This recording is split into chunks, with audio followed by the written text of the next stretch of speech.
الحمد لله نحمده ونستعينه ونستغفره ونؤمن به ونتوكل عليه ونعوذ بالله من شرور أنفسنا ومن سيئات أعمالنا من يهده الله فلا مضل له ومن يضلله فلا هادي له ونشهد أن لا إله إلا الله وحده لا شريك له ونشهد أن سيدنا ومولانا محمدا عبده ورسوله أرسله بالهدى ودين الحق ليظهره على الدين كله وكفى بالله شهيدا فصلى الله عليه وعلى آله وأصحابه وسلم تسليما كثيرا كثيرا. أما بعد فقد قال الله تبارك وتعالى كما ورد في سورة البقرة: أعوذ بالله من الشيطان الرجيم، بسم الله الرحمن الرحيم. يا أيها الناس اعبدوا ربكم الذي خلقكم والذين من قبلكم لعلكم تتقون. وقال تبارك وتعالى كما ورد في سورة الذاريات: وما خلقت الجن والإنس إلا ليعبدون. وقال جل وعلا كما ورد في سورة يوسف: إن الحكم إلا لله أمر أن لا تعبدوا إلا إياه ذلك الدين القيم. صدق الله العظيم. رب اشرح لي صدري ويسر لي أمري واحلل عقدة من لساني يفقهوا قولي. اللهم ربنا ألهمنا رشدنا وأعذنا من شرور أنفسنا. اللهم أرنا الحق حقا وارزقنا اتباعه وأرنا الباطل باطلا وارزقنا اجتنابه. اللهم وفقنا لما تحب وترضى، آمین یا رب العالمین. دینی بھائیوں اور بہنوں اور بیٹوں اور بیٹیوں، میری آج کی گفتگو کا عنوان جو پہلے سے طے ہے، نجات کی راہ. لیکن میں آج چاہتا ہوں کہ جو دعائیں میں عام طور پر اپنی گفتگو کے شروع کرنے سے پہلے مانگا کرتا ہوں، ان کی طرف خصوصاً توجہ آپ کی مبذول کرا دوں. اللہم ربنا الہمنا رشدنا واعذنا من شرور انفسنا. اے اللہ ہمیں ہر اس بات کا الہام کر دے، ہمارے دلوں میں ہر وہ بات ڈال دے جو ہمارے رشد کی، ہدایت کی، فوز کی، کامیابی کی، فلاح کی ہو.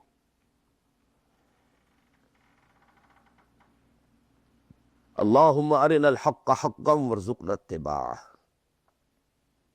اے اللہ ہمیں حق کو حق دکھا، ہم اس میں دھوکہ نہ کھا جائیں، مغالطے میں نہ مبتلا ہو جائیں، اور اسے قبول کرنے کی، اختیار کرنے کی ہمیں توفیق عطا فرما. محض حق کو سمجھ لینا کافی نہیں ہے، بلکہ الٹا نقصان دہ ہے اگر اسے اختیار کرنے کے لیے انسان تیار نہ ہو. اللہم ارنا الحق حقا وارزقنا اتباعہ وارنا الباطل باطلا وارزقنا اجتنابہ. ہمیں باطل کو باطل ہی دکھا، ایسا نہ ہو کہ ہم غلطی سے باطل کو حق سمجھ بیٹھیں.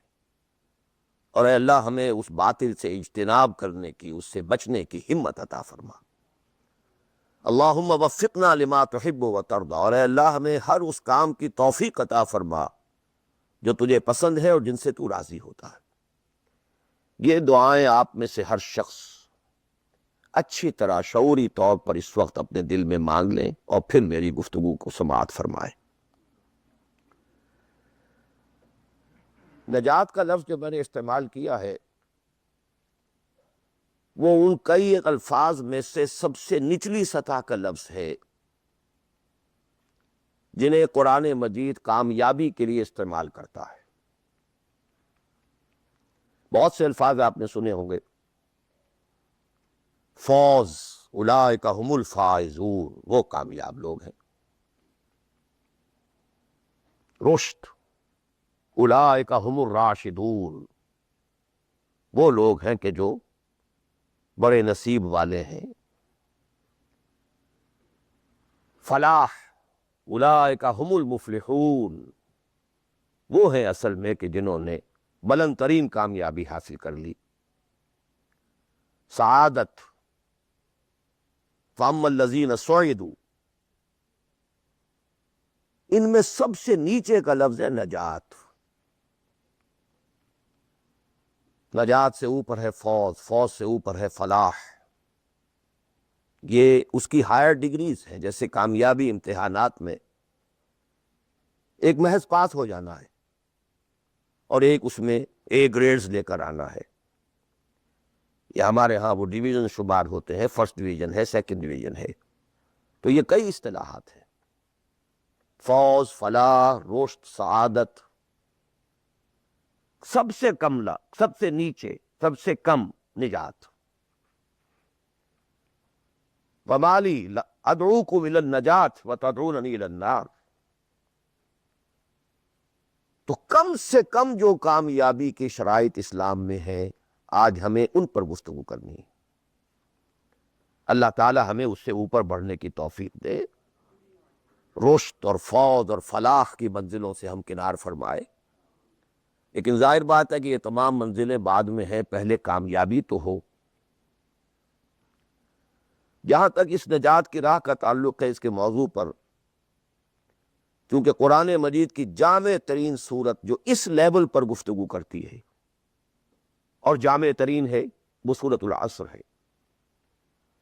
وَالْعَصْرِ إِنَّ الْإِنسَانَ لَفِي خُسْرٍ إِلَّا الَّذِينَ آمَنُوا وَعَمِلُوا الصَّالِحَاتِ وَتَوَاصَوْا بِالْحَقِّ وَتَوَاصَوْا بِالصَّبْرِ. ثابت ہوا یہ بیس لائن ہے. اس سے نیچے تو نجات ہی نہیں ہے، وہ تو خسران ہے، ناکامی ہے. یہ بیس لائن ہے. اسی لیے میرا جو کتاب چاہے نجات کی راہ سورۃ العصر کی روشنی میں، the road to salvation in the light of سورۃ العصر، اردو میں بھی ہے، انگریزی میں بھی ہے. تو جیسا کہ میں نے بتایا تھا اپنی ترجمہ قرآن کے نشستوں میں کہ میں نے اسی سورۃ العصر پر بیس کر کے ایک منتخب نصاب قرآن مجید کے مطالعے کا سلیکٹڈ کورس آف اسٹڈی یہ مرتب کیا، جس میں آم کی گٹھلی جس طریقے سے وہ شے ہے جس سے پورا آم کا درخت وجود میں آ جاتا ہے، ایسے ہی سورۃ العصر ہے جس سے پورا قرآن جو ہے کھلتا چلا جاتا ہے.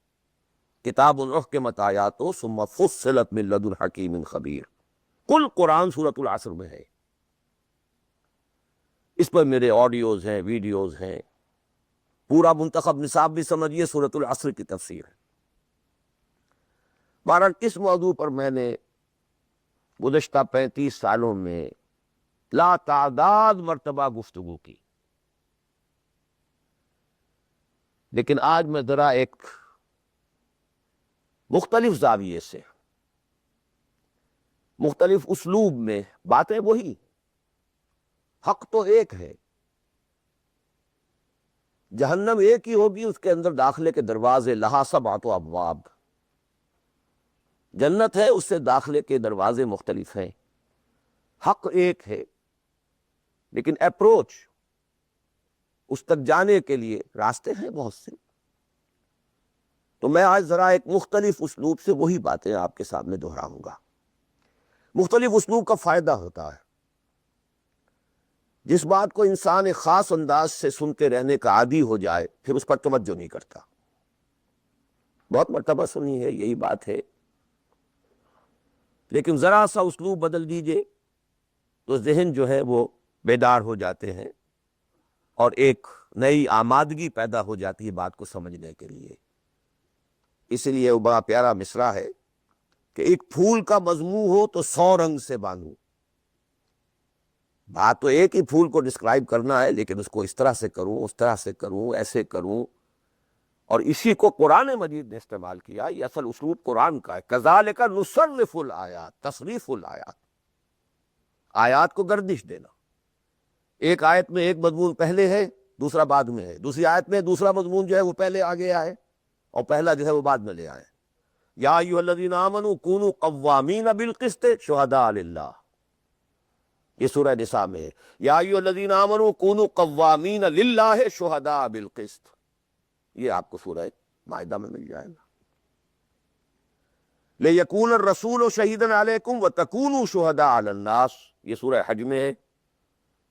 لِتَكُونُوا شُهَدَاءَ عَلَى النَّاسِ وَيَكُونَ الرَّسُولُ عَلَيْكُمْ شَهِيدًا، یہ سورہ بقرہ میں ہے، تصریف الآیات، کذالک نصرف الآیات۔ تو میں آج کوشش کر رہا ہوں تصریف آیات کے اس اسلوب کو کسی درجے میں، قرآنی اسلوب ہے، اس کو کاپی کرنا بھی آسان نہیں ہے، کوشش کروں گا اس سے اپنی وہی بات جو آپ میں سے بہت سے حضرات کے سامنے اس سے پہلے بہت مرتبہ آ چکی ہوں، لیکن نئے اینگل سے۔ وہ اینگل کیا ہے؟ اللہ کا، دین کا ایک ہی تقاضا ہے انسان سے، دو تقاضا جس کے بارے میں ہم کہہ سکتے ہیں کہ 100 بات کی ایک بات، ایک بات۔ جیسے اردو کا ایک محاورہ ہے، ہاتھی کے پاؤں میں سب کے پاؤں، وہ اتنا چوڑا پاؤں ہے کہ وہ سب پاؤں رکھ دیں تو اس میں آ جائیں۔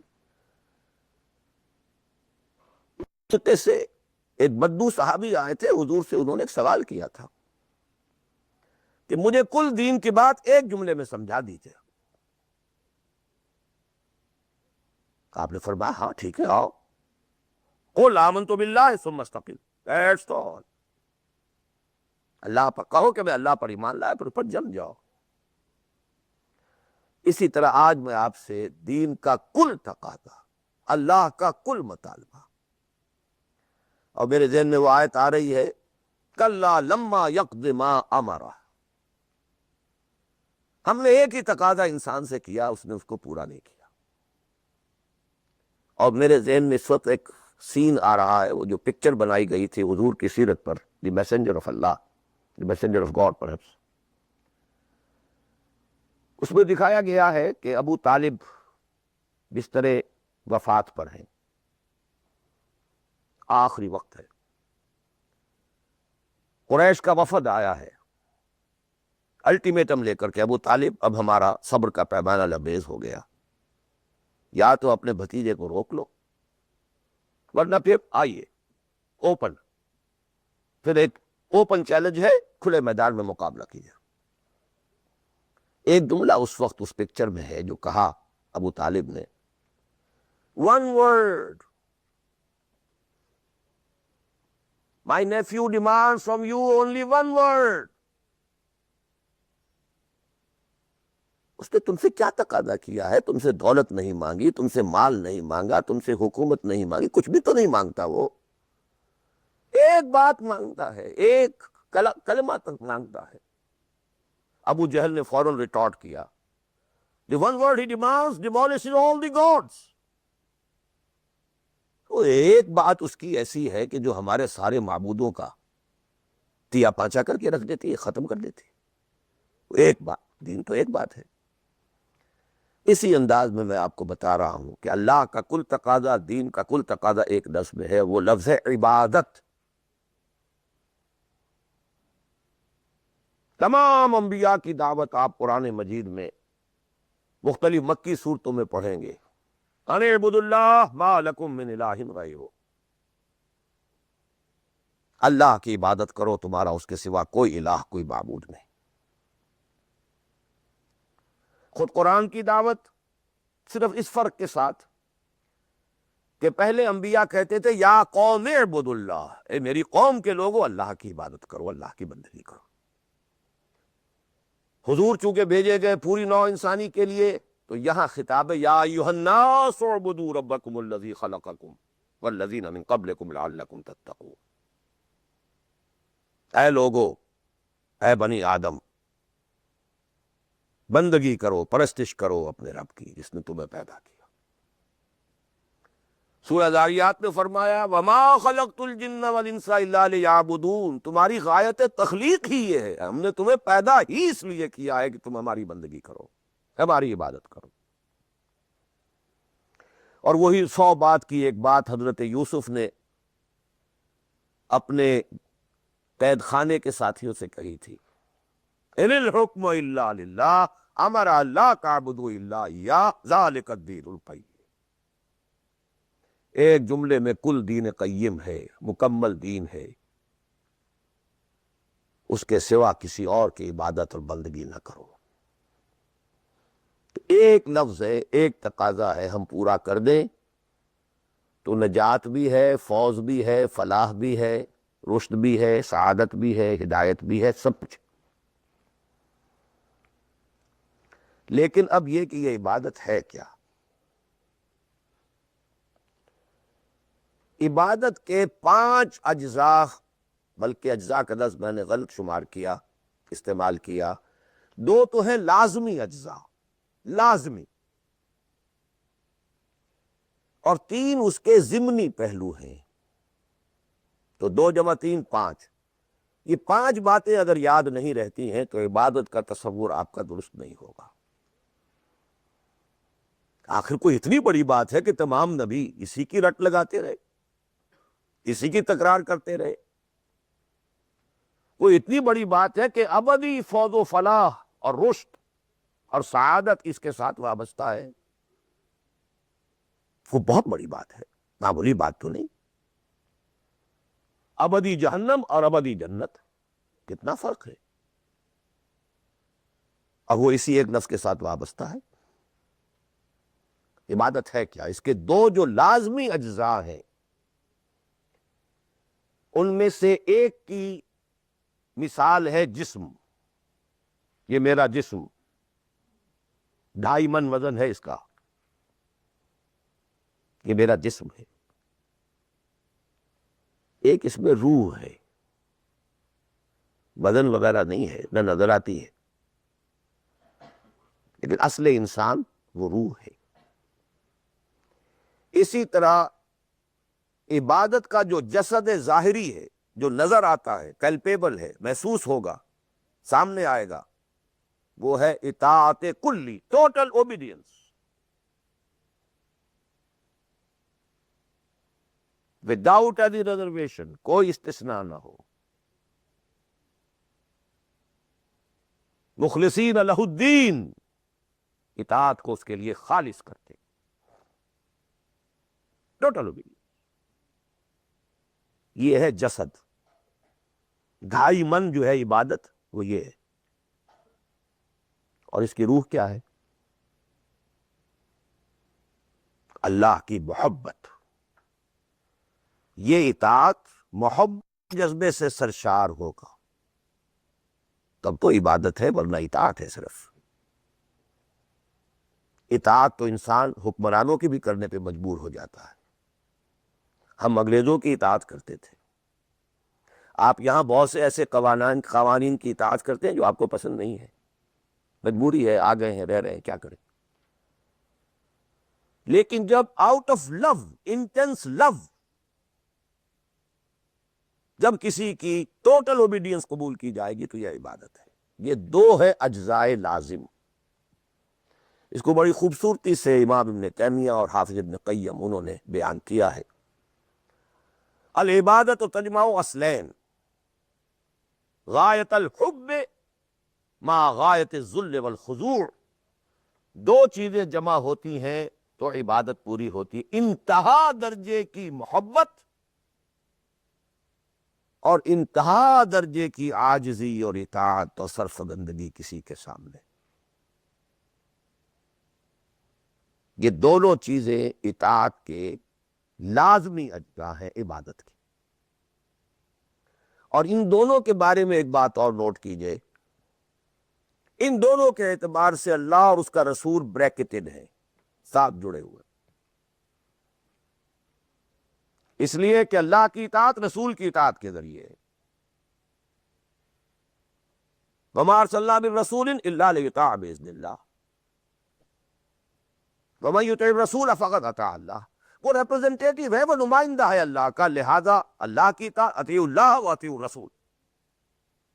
اطاعت میں یہ دونوں بریکٹڈ ہیں۔ یہی وجہ ہے کہ قانون اسلامی کی مستقل سورسز جو ہیں وہ یہی 2 ہیں، اللہ کی کتاب اور اس کے رسول کی سنت۔ اسی طرح محبت میں بھی دونوں بریکٹڈ ہیں۔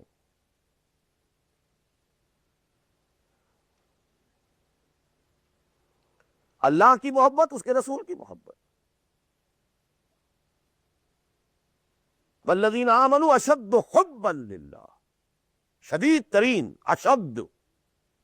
ایمان کا لازمی تقاضا یہ ہے کہ شدید ترین محبت آپ کے دل میں اللہ سے ہو۔ اور حضور نے فرمایا لا یؤمن احدکم حتی اکون احب الیہ من والدہ وولدہ والناس اجمعین، تم میں سے کوئی شخص مومن ہو ہی نہیں سکتا جب تک کہ میں اسے، اس کے باپ، اس کے بیٹے اور تمام انسانوں سے زیادہ محبوب نہ ہو جاؤں۔ اطاعت اور محبت میں دونوں بریکٹڈ ہیں، اللہ کی اطاعت، رسول کی اطاعت، اللہ کی محبت، رسول کی محبت۔ بلکہ ایک نقطہ اور نوٹ کر لیجئے، نظری طور پر بالا تر اطاعت اللہ کی ہے اور بالا تر محبت اللہ کی ہے، اور دوسرے درجے میں اطاعت رسول کی ہے اور دوسرے درجے میں محبت رسول کی ہے۔ عملاً ایک ہے نظری چیز، ایک ہے عملاً۔ عملاً اصلت اطاعت رسول کی ہے، اللہ کے اطاعت اس کے تابع ہے۔ کیوں؟ اللہ کا حکم بھی تو رسول نے دیا ہے، وہ بھی رسول کے منہ سے ہمیں اب تک پہنچا ہے۔ بمصطفیٰ برسا خیش را کے دی ہماؤس، اگر بہو نہ رسنی دی تمام بولا بیس۔ تو اطاعت تو بن گئی رسول کی، اسلم رسول ہی نے بتایا، اللہ کا یہ حکم آیا تو ہم مان رہے ہیں۔ اسی طرح بڑا پیارا مصرع ہے اقبال کا، از خدا محبوب تر گردد نبی، اللہ سے بھی کہیں زیادہ محبوب ہو جاتا ہے اللہ کا نبی۔ اس کی وجہ بھی ہے، اللہ کا ہم کیا تصور کریں، اللہ کی فیلنگز کا ہمیں کیا اندازہ ہو سکتا ہے؟ کوئی فیلنگز ہے؟ کیا ہے؟ رسول کو ہم ایک ہیومن بینگ کی حیثیت سے ویژولائز کر سکتے ہیں۔ رسول کو بھی چوٹ لگی تھی، دل پر چوٹ لگی تھی۔ رسول کے پاس بھی بیٹی آئی تھی، بڑی پیاری بیٹی، فاطمۃ بضعۃ منی۔ ابا جان اب تو عام لوگوں کے ہاں بڑی فراوانی ہو گئی ہے، ذرا یہ دیکھیے میرے ہاتھوں پر گٹے پڑے ہوئے ہیں چکی پیسنے کی وجہ سے، میرے کندھے کے اوپر نشان پڑ گئے ہیں، مشکیزے میں پانی بھر کر لاتی ہوں، مجھے بھی کوئی کنیز، کوئی غلام عنایت ہو جا۔ ہم پوری طرح ویژولائز کر سکتے ہیں کیا فیلنگ ہوگی محمد کی اس وقت صلی اللہ علیہ وسلم، تو ہم ویژولائز کر سکتے ہیں نا کہ کیا کلیجہ اللہ نے دیا تھا کہ فرمایا بیٹی نہیں، یہ چیزیں ہمارے لیے نہیں، تمہیں میں اس سے بہتر چیز دیتا ہوں۔ 33 مرتبہ سبحان اللہ، 33 مرتبہ الحمدللہ، 33 مرتبہ اللہ اکبر ہر نماز کے بعد کہہ لیا کرو، یہ کہیں زیادہ بڑی قیمتی ہے۔ ہم محسوس کر سکتے ہیں کہ رسول کے دل پر کیا بیتی تھی جب حضرت حمزہ کی اعضا بریدہ لاش سامنے آئی ہے کہ ناک کٹی ہوئی ہے، کان کٹے ہوئے، پیٹ چاک ہے، کلیجہ باہر نکلا ہوا، اسے چبایا گیا۔ But what is feelings؟ اور کیا پہاڑ جیسا دل اللہ نے دیا تھا، کیسے جبر کیا ہے، کیسے صبر کیا ہے۔ اگرچہ ایک وقت میں آ کر بات ظاہر ہو گئی جب مدینے میں واپس پہنچے ہیں اور انصار کے گھروں سے عورتوں کے بین کرنے کی، ماتم کرنے کی آوازیں آئیں تو الفاظ نکل گئے، اما حمزہ تو فلا بواکی لہو، ہائے حمزہ کے لیے تو کوئی رونے والی بھی نہیں ہے۔ حمزہ مہاجر ہے، یہاں حمزہ کا کون رشتہ دار، کون عورتیں رشتہ دار ہیں جو اس کا ماتم کریں گی؟ ہاں مکے میں ہوتا حمزہ، عبد المطلب کا بیٹا، اور یہ حادثہ ہوا ہوتا تو پورے مکے میں کوہرام ہوتا۔ آخر فیلنگز تھے کہ نہیں؟ اس لیے از خدا محبوب تر گردد نبی۔ بہرحال یہ دو چیزیں، میں نہیں چاہتا کہ بات زیادہ دور نکلے، کلیئر کٹ ہمیں آگے چلنا ہے۔ ایک تقاضا، 100 بات کی ایک بات، عبادت کرو خالصتاً اللہ کی۔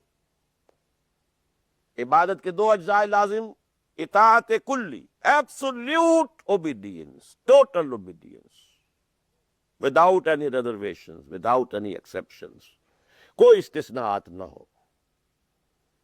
زندگی کا ہر گوشہ، زندگی کا ہر پہلو، ظاہری ہو، باطنی ہو، داخلی ہو، خارجی ہو، انفرادی ہو، اجتماعی ہو، عائلی ہو، قومی ہو، سیاسی ہو، ہر اعتبار سے اللہ کی اطاعت۔ اور یہ اطاعت ہو اللہ کی محبت کے جذبے سے سرشار ہو کر، اور ان دونوں چیزوں میں اللہ کے ساتھ نظری طور پر، ثانوی طور پر، عملاً اولاً محبت رسول اور اطاعت رسول شامل ہے۔ تین چیزیں ضمنی ہیں، اور یہ ضمنی چیزیں ایکسکلوسیو اللہ کے لیے، خالص اللہ کے، یہ رسول کے لیے نہیں۔ نمبر ایک، تعظیم کے کچھ مظاہر ہیں: سجدہ کرنا، قنوت، تعظیماً کسی کے سامنے کھڑے ہونا، ہاتھ باندھ کر، کندھے جھکا کر، یہ قنوت کہلاتا ہے۔ کھڑے ہونا تعظیماً، جھکنا تعظیماً،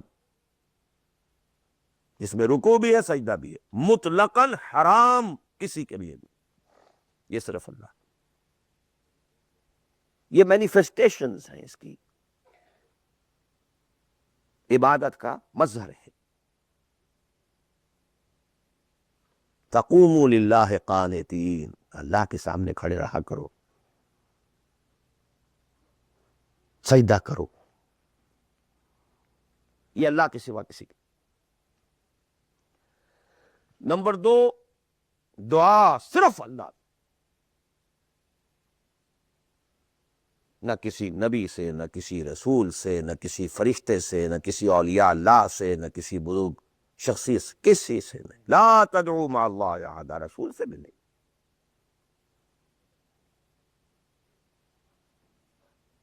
اب اس میں کئی الفاظ نوٹ کر لیجئے: استدعاء، استغاثہ، استمداد، استعانت، وہی مدد ہے۔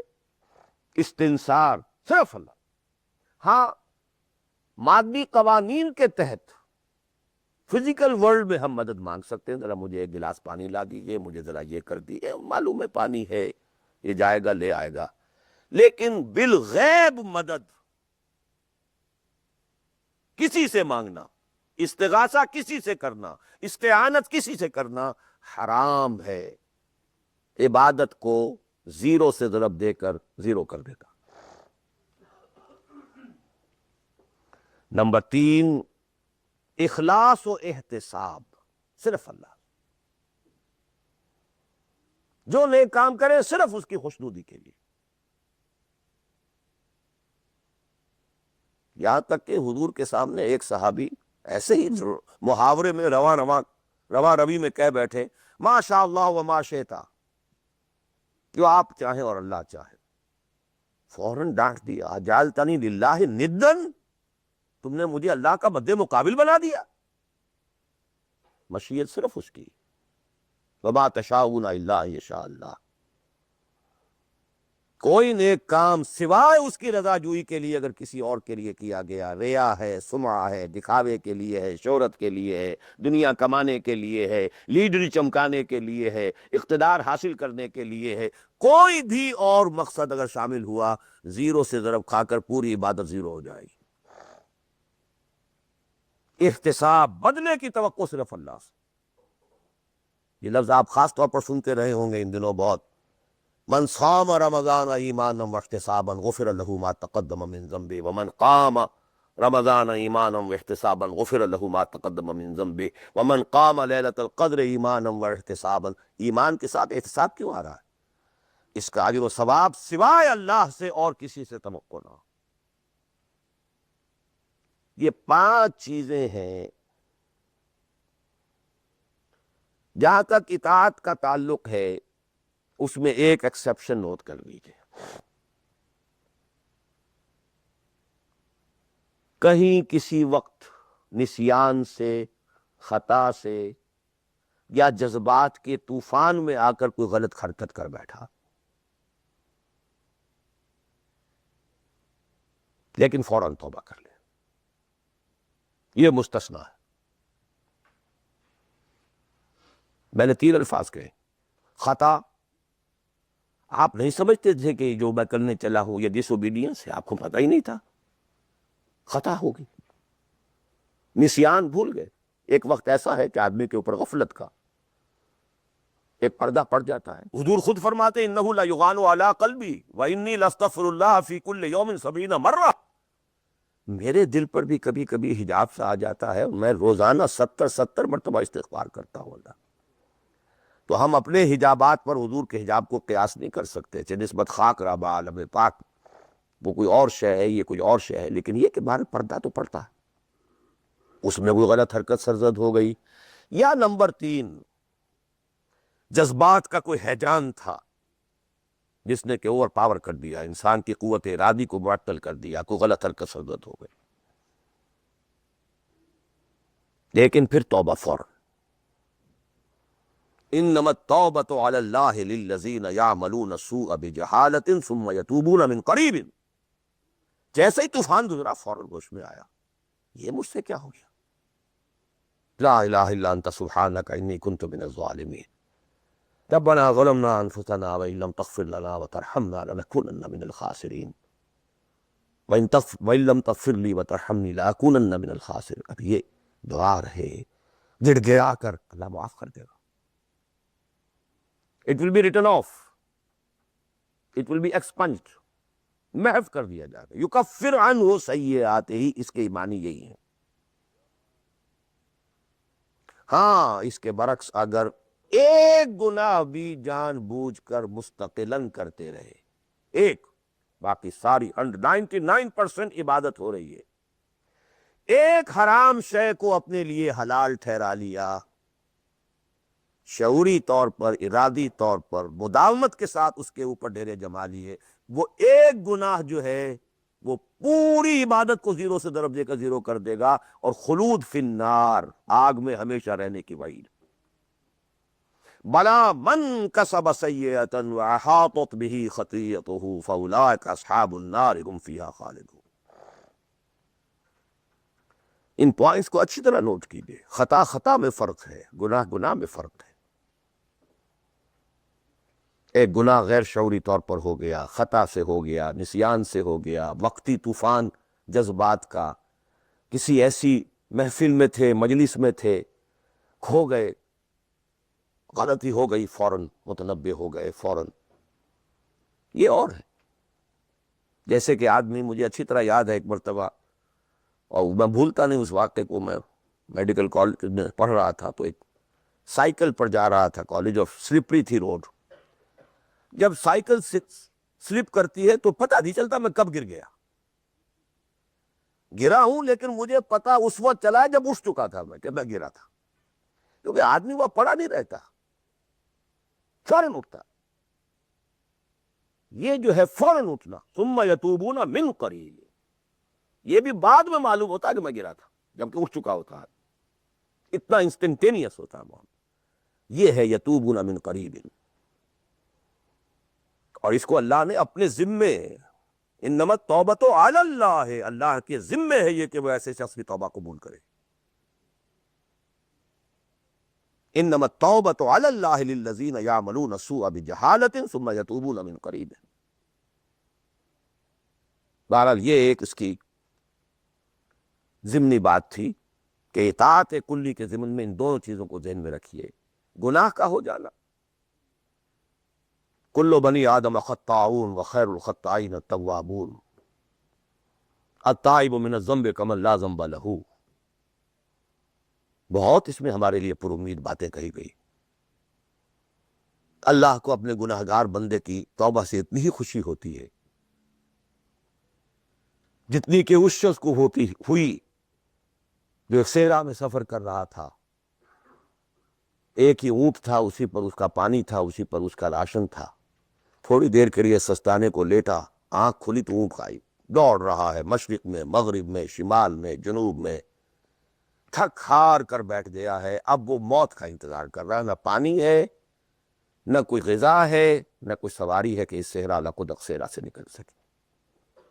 کیا اچانک دیکھتا ہے کہ وہ تو کھڑا ہے، موجود ہے، تو اسے اتنی خوشی ہوتی ہے کہ وہ کہتا ہے اللہ تو میرا بندہ، میں تیرا رب۔ کہنا یہ چاہتا تھا اللہ تو میرا رب، میں تیرا بندہ، لیکن اتنا مغلوب ہو گیا ہے اس وقت جذبات میں خوشی کے کہ کہہ یہ بیٹھا کہ اللہ تو میرا بندہ، میں تیرا رب۔ اتنی خوشی ہوتی ہے کہ اللہ کو اپنے کسی گناہگار بندے کی توبہ سے.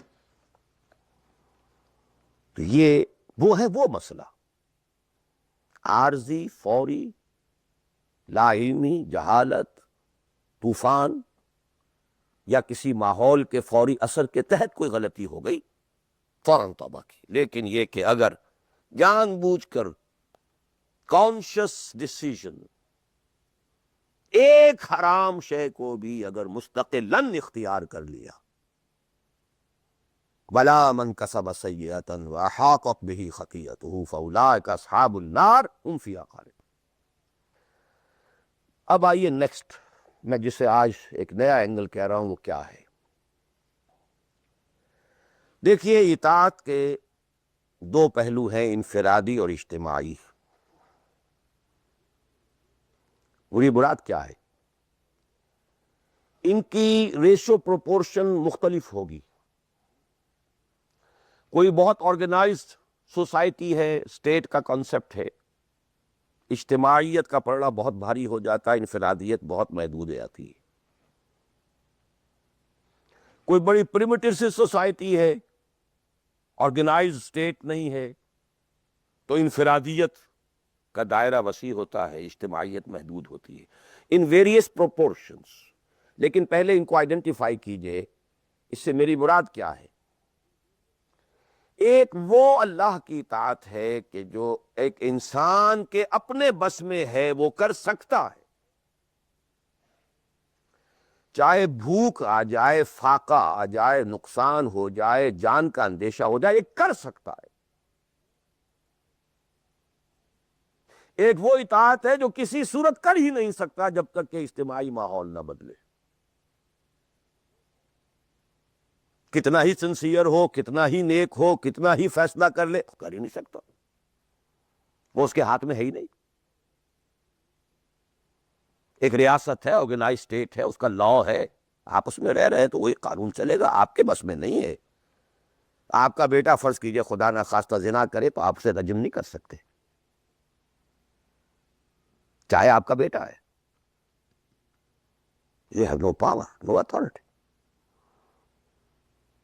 آپ کا اپنا بیٹا، اپنی بیٹی چوری کر لے، آپ ہاتھ نہیں کاٹ سکتے. مجھے یاد آ رہا ہے، لو ان فاطمہ بنت محمد سرقت،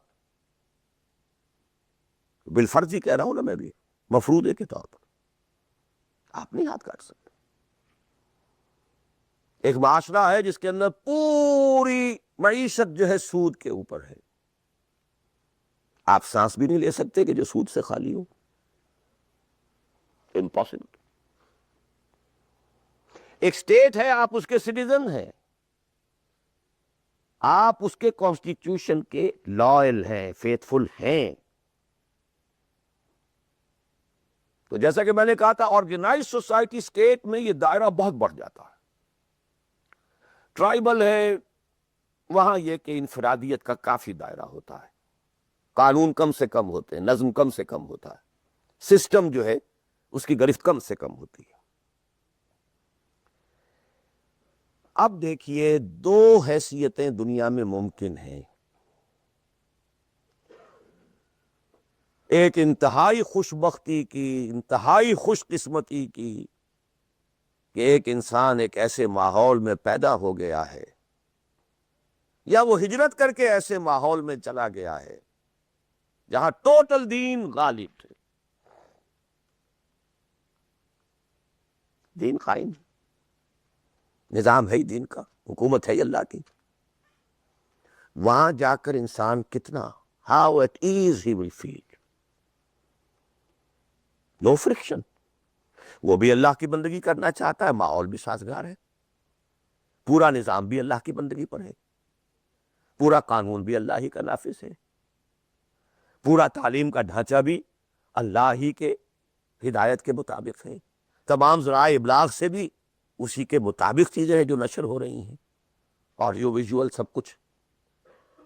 انتہائی خوش قسمتی، موسٹ فارچونیٹ کہ ایک انسان ایسے ماحول میں ہو.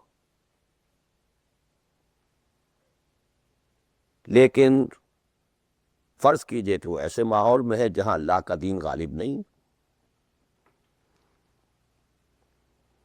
بہت محدود سا حصہ ہے جس میں وہ اللہ کا حکم مان سکتا ہے. نماز وہ پڑھ سکتا ہے, روزہ رکھ سکتا ہے, کوئی نہیں روکتا.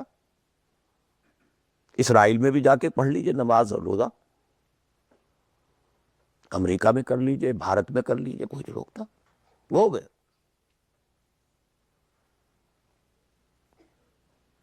لیکن باقی ویرنگ ڈگریز میں ہوگا یہ کہ زندگی کا 75%, 80%, 50%, 60% وہ باطل کے قبضے میں ہے. تو وہ بھی تو 50%, 60% کافر ہے. He's a part and parcel of that environment, of that system. قرآن کے تینوں فتوے اس پر بھی تو لگوے. وَمَن لَّمْ يَحْكُم بِمَا أَنزَلَ اللَّهُ فَأُولَٰئِكَ هُمُ الْكَافِرُونَ وَمَن لَّمْ يَحْكُم بِمَا أَنزَلَ اللَّهُ فَأُولَٰئِكَ هُمُ الْفَاسِقُونَ وَمَن لَّمْ يَحْكُم بِمَا أَنزَلَ اللَّهُ فَأُولَٰئِكَ هُمُ الظَّالِمُونَ. وہی ظالم ہے, اور ظالم سے مراد مشرک. ان الشرک لظلم عظیم, وہی کافر ہیں. بتوں سے تجھ کو امید ہے, خدا سے نا امیدی. مجھے بتا تو صحیح اور کافری کیا ہے. کفر کہتے کسے؟ وہی تو فاسق ہیں, ناہنجار ہیں, باغی ہیں.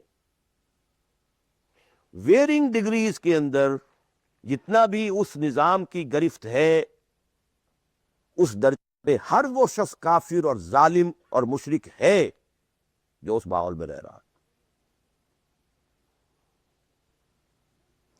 ان دونوں حالتوں میں دین کے تقاضے بالکل ایک دوسرے کے برعکس ہو جاتے ہیں. اب یہ پوائنٹ ہے جو میں چاہتا ہوں آج, I want to hammer it.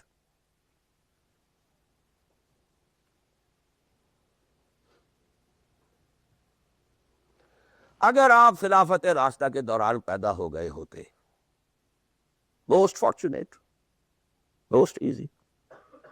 دین قائم ہے, اللہ کے احکام جاری ہیں, سارا نظام وہی ہے, دی ہول اسٹیٹ کرافٹ وہ اسلام کی بنیاد پر کام کر رہا ہے. آپ ایک سٹیزن ہیں, آپ کے لیے تقرب بالنوافل کے درجے کھلے ہوئے. فرض تو پورے ہیں یہاں, نفل نماز پڑھیے, نفل علم حاصل کیجئے, نفل روزے رکھتے چلے جائیے, نفلی چلے کیجئے, جو چاہے کیجئے, تقرب بالنوافل.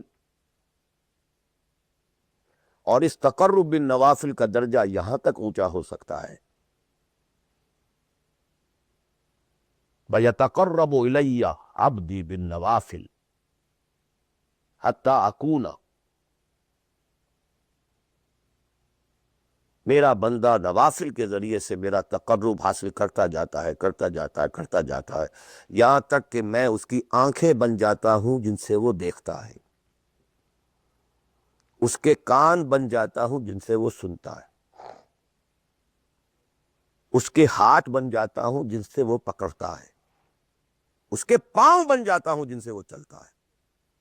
حدیث قدسی, اور سارے وہابی بھی مانتے ہیں اس کو, یہ نہ سمجھیے کہ یہ کسی صوفی کی بڑھ ہے. حدیث صحیح عند کل المحدثین. اللہ ہاتھ بن جاتا ہے آپ کا, اللہ پاؤں بنتا ہے آپ کا, اللہ آنکھ بنتا ہے آپ کی, اللہ کان بنتا ہے. یہ بہت اونچی بات ہے, بہت اونچی بات ہے, بہت اونچی بات ہے. لیکن یہ تقرب بالنوافل کا درجہ کہاں آئے گا؟ جہاں آپ ایک اسلامی نظام کے تحت سانس لے رہے ہیں, جہاں وہ اسلامی نظام نہیں ہے. پہلا فرض تن من دھن اس نظام کو بدلنے کے لیے لگا دینا. اگر یہ نہیں ہے تو نماز نہیں ہے, منہ پر دے ماری جائے گی. میں جو کچھ کہہ رہا ہوں علی وجہ بصیرت کہہ رہا ہوں, میری پوری زندگی کے مطالعے کا نچوڑ ہے. نماز منہ پر دے ماری جائے گی, روزے منہ پر دے مارے جائیں گے. You reconcile yourself to that system جو میری بغاوت کے اوپر مبنی تھا.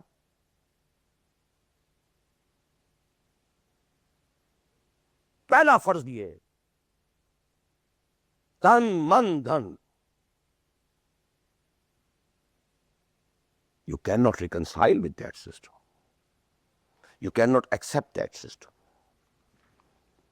اس میں اپنے آپ کو ایکوموڈیٹ کرنا، اس میں اچھے کیریئر تلاش کرنا، اس میں اچھی جائیداد بنانا، اس میں پیسہ جمع کرنا، اس میں اچھی سے اچھی بچوں کو ایجوکیشن تاکہ بہتر سے بہتر زندگی وہ بھی گزار سکیں، سب کا سب حرام، مطلقاً حرام۔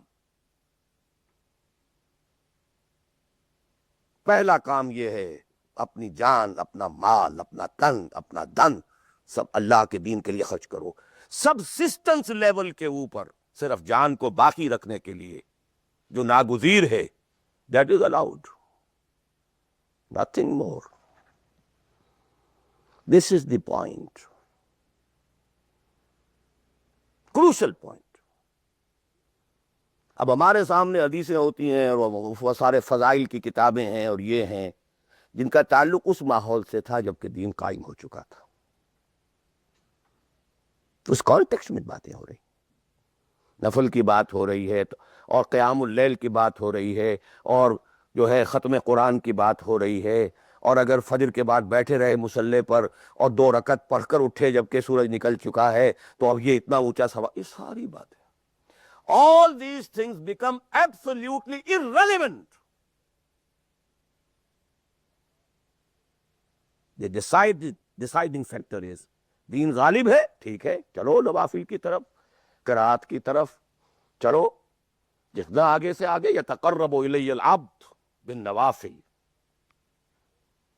ورنہ تقرب بالفرائض پہلے فرض کرنے ہوں گے، اور فرضوں میں پہلا فرض جہاد ہے۔ Now please note this word, جہاد اصل میں اس جد و جہد کا جامع عنوان ہے، your struggle against that system۔ لہذا انما المؤمنون الذین آمنوا باللہ ورسولہ ثم لم يرتابوا وجاہدوا باموالہم وانفسہم فی سبیل اللہ، integral part of the definition of a مومن۔ اگر زندگی اس سے خالی ہے یا اتنی ہے، بس جتنی ہو جائے نفل کے درجے میں، اصل وقت، اصل دھارا بہ رہا ہے دنیا کی طرف، دنیا کے حصول کے لیے، جتنا پھیل سکیں، جتنا پھل سکیں، جتنا پھول سکیں، جتنی جڑیں گہری جما سکیں، جتنا کچھ اولاد کے لیے چھوڑ کر مر سکیں، جتنا اولاد کو زیادہ سے زیادہ دنیا کی سہولتیں دینے حاصل کرنے کے قابل بنا کر جا سکیں، ساری تو توانائیاں اور ساری قوتیں اور ساری صلاحیتیں اور سارے اوقات تو کپے ہوئے اس میں۔ اچھا اب وہ تھوڑا سا دین کا کام بھی، آخر دھوکہ تو اپنے آپ کو دینا ہی ہے نا۔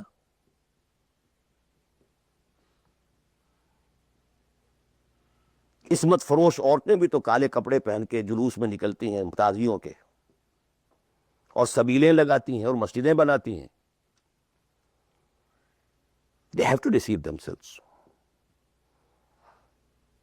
ڈاکو لوگ نہایت سفاک یتیموں اور بیواؤں کی سرپرستی کرتے تھے۔ ہمارے معاشرے میں جو بستہ الف بستہ بے کے غنڈے ہوتے ہیں، ان کے ہاں بھی نیکی کا، پن کا، خیر کا کھاتا ہوتا ہے۔ کسی طرح کچھ مذہبی ایکٹیویٹی ہے، اصل شے یہ ہے کس ماحول میں رہ رہے ہیں۔ بہت خوش قسمت ہوتا میں اور آپ، پھر آپ اچھے سے اچھا پہنتے، کوئی اعتراض نہیں، اچھے سے اچھا کھاتے، قل من حرم زینۃ اللہ التی اخرج لعبادہ والطیبات من الرزق۔ خلافت راشدہ میں آپ رہ رہے ہیں، آپ حلال ذریعے سے کما رہے ہیں، آپ بہت اچھا کھائیے، بہت اچھا پہنیے، بلکہ اللہ چاہتا ہے کہ اس کی نعمت جو اس نے تمہیں دی ہے وہ تم پر ظاہر ہو۔ لیکن پلیز نوٹ دی کانٹیکسٹ، دین مغلوب ہو اور آپ اچھا پہننے اور اچھے کھانے کی فکر میں ہو۔ مجھے جملہ یاد آ رہا ہے حضرت ابو بکر کا رضی اللہ تعالی عنہ۔ تھوڑا سا مسئلہ ہوا تھا کہ لوگوں نے کہا کہ زکوٰۃ ہم دیں گے لیکن زکوٰۃ ریاست کو نہیں دیں گے، اپنے طور پر خرچ کریں گے۔ حضرت ابو بکر نے فیصلہ کیا ان کے خلاف جنگ کا۔ حضرت عمر جیسی شخصیت بھی مشورہ دے رہی ہے کہ دیکھیں نہیں، 2 فرنٹ پہلے ہم نے کھولے ہوئے ہیں۔ جیش اسامہ کو بھی آپ نے روکا نہیں کہ جائے حضور نے تیار کیا تھا۔ پھر جو مرتدی ہو گئے، کسی اور کو نبی مان لیا، ان کے خلاف تو جنگ کرنی ہی کرنی ہے، لیکن یہ تو صرف نماز بھی پڑھ رہے ہیں اور یہ زکوٰۃ کا بھی انکار نہیں کر رہے ہیں، صرف ہمیں نہیں دے رہے ہیں، تو ان کے ساتھ ذرا مصلحت کا تقاضا یہ ہے کہ کچھ نرمی کی جائے۔ ان کے بڑے پیارے الفاظ تھے، ایبدل الدین وانا حی، کیا دین میں تغیر کیا جائے گا جبکہ ابھی میں زندہ ہوں؟ خدا کی قسم اگر یہ حضور کے زمانے میں زکوٰۃ کے اونٹوں کے ساتھ ان کے باندھنے والی رسی بھی دیتے تھے، اور اب اگر یہ کہیں گے کہ اونٹ لے جاؤ رسی نہیں دیں گے، تب بھی میں قتال کروں گا، اور خدا کی قسم کوئی میرا ساتھ نہیں دے گا تو میں اکیلا جاؤں گا۔ اور اے عمر تمہیں کیا ہو گیا؟ تم جاہلیت میں تو بڑے سخت تھے، اسلام میں آ کر تم نرم ہو گئے ہو۔ یہ ڈانٹ ابو بکر پلا رہے ہیں عمر کو رضی اللہ تعالیٰ عنہ۔ تو اچھی طرح جان لیجئے، اب میں نہیں کہہ سکتا کہ میں کس طریقے سے اس کو بیان کروں، کیسے ٹھوک ٹھوک کر آپ کے ذہنوں میں اتار دوں۔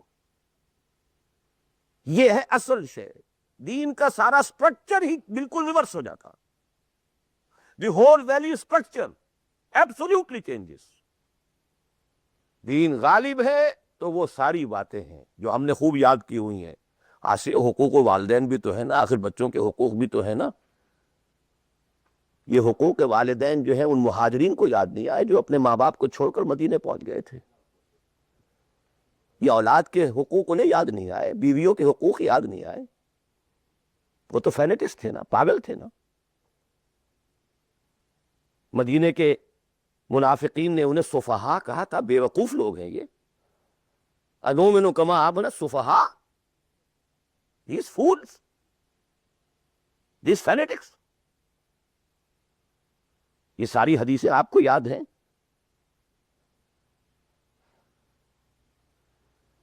فرق ہے، اسلام غالب ہے تو مسئلہ کچھ اور ہے۔ اچھا کھائیں، اچھا پہنیں، نوافل ہے، نوافل پر نوافل ہے، جتنی ترقی کیجئے، دنیا میں کرنا چاہیں دنیا میں کیجئے، روحانی ترقی کرنا چاہیں روحانی ترقی کیجئے، سارے میدان کھلے ہیں۔ علم میں، پروفیشن میں، کسی خاص فن میں ترقی کرنا چاہے کیجئے۔ دین غالب نہیں ہے، اور آپ خود 50%، 60%، 70%، 90% کافر ہیں، اس لیے کہ اس ماحول کا جز ہیں اس میں کفر کا نظام ہے۔ تو پہلا کام تو اپنے آپ کو اس کفر سے نجات دلانا ہوگا۔ پھر نماز بھی اسی کے لیے ہے، وَاسْتَعِینُوا بِالصَّبْرِ وَالصَّلَاةِ، مدد حاصل کرو نماز سے۔ کس کام کے لیے مدد حاصل کرو؟ The mission to make the دین آف اللہ سپریم، ان اقیم الدین۔ نماز اس کے لیے سب سروینٹ ہے، اس کے لیے مدد ہے۔ روزہ اسی کے لیے جنگ کرنے کی صلاحیت پیدا کرنے کے لیے ہے۔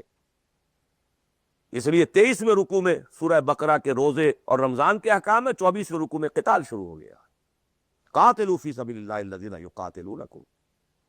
اور عرب جو ہیں وہ روزہ رکھواتے ہی صرف گھوڑوں کو تھے، خود تو رکھتے ہی نہیں تھے، کیونکہ گھوڑے کو استعمال کرتے تھے لوٹ مار میں، غارت گری میں، جنگوں میں۔ اور گھوڑا ہے نرم نازک مزاج جانور، پیاس برداشت نہیں کر سکتا، بھوک برداشت نہیں کر سکتا، اونٹ تو کر جاتا، چاہیے تھا انہیں گھوڑا، لہذا گھوڑے کو عادی بناتے تھے دھوپ کا، پیاس کا، بھوک کا، تاکہ ایسا نہ ہو کہ این مارکے کا وقت اور گھوڑے صاحب جواب دیے بیٹھے ہوں تو سوار کیا کرے گا؟ تو ساما یسومو عربی زبان میں گھوڑے کے لیے تھا، انسانوں کے لیے تھا ہی نہیں۔ یہ تو مدینے میں آنے کے بعد پھر حضور نے یہودیوں کو دیکھا کہ روزہ رکھتے ہیں، تو آپ نے بھی مسلمانوں سے کہا عاشورہ کا روزہ ہے وغیرہ وغیرہ، چھوڑ دیجیے اس بات کو، لمبی ہو جائے گی۔ یہ ساری چیزیں اصل میں ہے اس مقصد کے لیے۔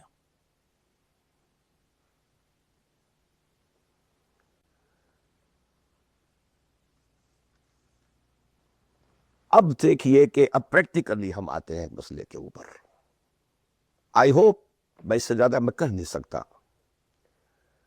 یہ ممکن نہیں ہے کہ میں اپنے احساسات کو جیسے کہ میرے ہیں آپ تک منتقل کر دوں۔ اور میں جانتا ہوں ایسے لوگوں کو جو 30 برس سے مجھے سن رہے ہیں اور یہ ساری باتیں سن رہے ہیں اور ٹس سے بس نہیں ہوتے۔ زمیں جنبد نہ جنبد گل محمد، ان کا وہی کانسیپٹ ہے، اس لیے کہ یہ کانسیپٹ 1400 برس میں جا کر جو ہے مکمل ہوا، پختہ ہو گئے۔ 30 برس تھے خلافت راشدہ کے، اس کے بعد ڈاؤن فال، کانسیپٹ سٹارٹڈ چینجنگ، دین مذہب بنتا چلا گیا، سارا ایمفیسس نماز روزے حج عبادت پر ہو گیا، دین کا تصور ہی ختم، اور پھر ہم میں سے جو لوگ غلام رہے وہ تو اتنے خوگر ہو گئے کہ ملا کو جو ہے ہند میں سجدے کی اجازت، ناداں یہ سمجھتا ہے کہ اسلام ہے آزاد۔ بہت بڑے عالم دین نے کہا تھا یہ کہ ہمیں کوئی ایسا کام نہیں کرنا چاہیے جو ہماری حکمرانوں کو، انگریزوں کو پریشانی کا موجب بن جائے، اس لیے کہ انہوں نے ہمیں مذہبی آزادی دی ہوئی ہے، ہمارے نماز پڑھنے پہ کوئی قدغن نہیں ہے، ہمارے روزہ رکھنے پہ قدغن نہیں ہے، حج کرنے پہ قدغن نہیں ہے، لہٰذا we should be loyal to them۔ ملا کو جو ہے ہند میں سجدے کی اجازت، ناداں یہ سمجھتا ہے کہ اسلام ہے آزاد۔ یہ کانسیپٹ اتنے پختہ ہو چکے ہیں، اتنے پختہ ہو چکے ہیں۔ ریچولزم، رسومات، رہ گئی رسم ازاں روح بلالی نہ رہی، فلسفہ رہ گیا تلقین غزالی نہ رہی، نماز و روزہ و قربانی و حج یہ سب باقی ہیں، او باقی نہیں۔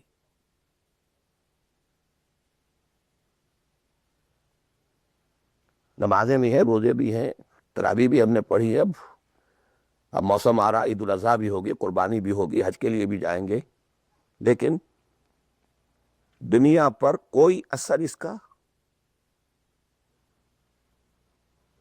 30 لاکھ آدمی حج کر کے آئیں گے، معاشرے پر کوئی زیرو کے برابر بھی کوئی اثر ہے؟ جو خود کا جا کر کے آتے ہیں ان پر کوئی اثر ہوتا ہے؟ جیسے گئے ویسے آئے۔ الٹا یہ کہ یہ اور کانفیڈنس لے آئے کہ پچھلے سارے گناہ معاف ہو گئے، اب اثر نو کرنے کی چھوٹ ہے۔ This is what is happening۔ اب میں اپنا 33 سال کا تجربہ آپ کو بتا رہا ہوں۔ اصل ڈیسائسو پوائنٹ یہ، اس کو سمجھ لیں اگر تو آپ کا پورا تصور بدل جائے گا، ویلیو اسٹرکچر بدل جائے گا، لیکن نہیں تو پھر جو بھی ہے وہ ہے۔ اب میں ایک عملی سوال کہہ رہا تھا کہ اس میں ایک بڑا عملی سوال ہے، میں کیا کروں؟ میں ایک ایسے ماحول میں رہ رہا ہوں جس میں اللہ کا دین غالب نہیں، میں نماز پڑھ رہا ہوں، روزہ رکھ رہا ہوں، میں شراب نہیں پیتا، میں سور نہیں کھاتا، چلو میں نے اپنا اکاؤنٹ جو ہے بینک میں جو ہے کرنٹ اکاؤنٹ رکھا ہوا ہے، میں نے کوئی سود نہیں لیا، نہ سود لینا چاہتا ہوں، کیا کروں؟ اکیلا چنا پہاڑ کو تو نہیں پھوڑ سکتا، پورا نظام تو میرے بدلنے سے نہیں بدل جائے گا، تو میں تو رہا پھر 40%، 50%، 60%، 70% کافر کا کافر۔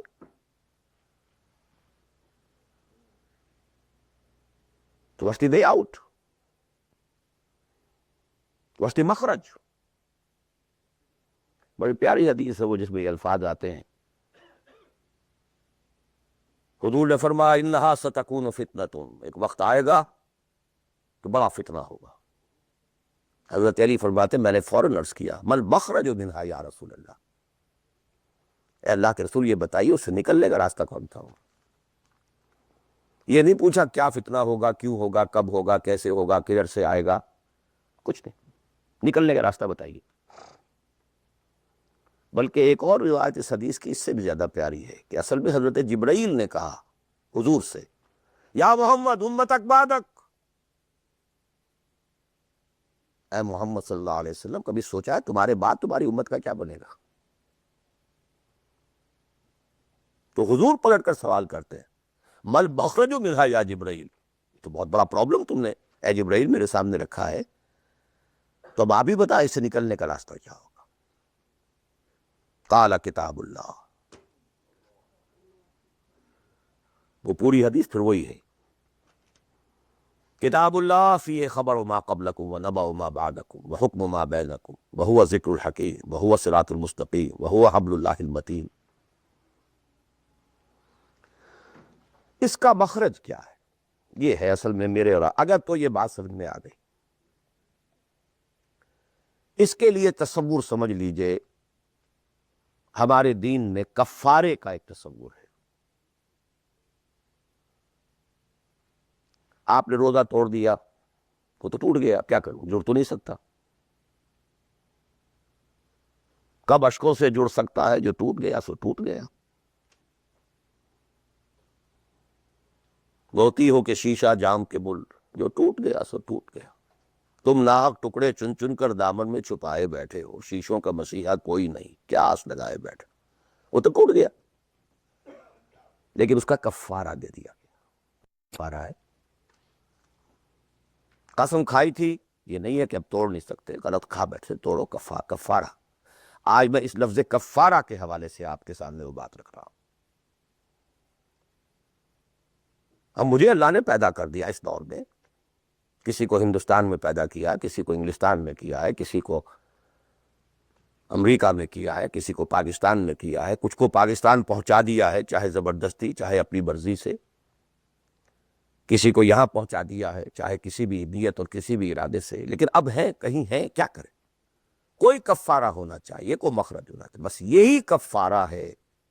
پھر نوٹ کر لیجئے، اس ماحول سے سوائے سبسسٹنس لیول کے اور کچھ حاصل مت کرو، اور اس سبسسٹنس لیول پر بھی جو کچھ تم نے کھایا پیا ہے اور سانس لیا ہے، جو انرجی کریٹ ہوئی ہے، اس کا میکسیمم اس جہاد میں صرف کر دو کہ اس نظام کو بدلو۔ تمہاری یہ جد و جہد، تمہاری یہ کوشش کفارہ بن جائے گی اس کا۔ معذرۃ الی ربکم، معذرت پیش کر سکو گے اللہ کے۔ اے اللہ، میں نے اس نظام کے ساتھ ریکنسائل نہیں کیا۔ اے اللہ، میں نے اپنی توانائیوں اور اپنی محنتوں سے نہ اپنے لیے کوئی جاگیر بنائی، نہ اپنے لیے جائیداد بنائی۔ اے اللہ، میں کوئی دولت چھوڑ کر نہیں مرا۔ اے اللہ، میں نے اپنے بچوں کو بھی اسی کام کے لیے لگا دیا تھا۔ میں نے ان کی دنیا سے بڑھ کر ان کی عاقبت کی فکر کی ہے۔ نہیں کر سکا، آگے کچھ نہیں ہو سکا تو میں بے بس ہوں۔ حضرت نوح بھی تو بے بس تھے، کیا کر گئے؟ لیکن اگر کسی بھی درجے میں ریکنسیلیشن ہے، کمپیٹیبلٹی ہے، اس کو آپ نے ایکسپٹ کر لیا ہے، اس میں پھلنے پھولنے اور پھیلنے کا بندوبست کر رہے ہیں، you are doomed. Everything will be multiplied by a big zero and will become a zero۔ یہ ہے جو میں سمجھا۔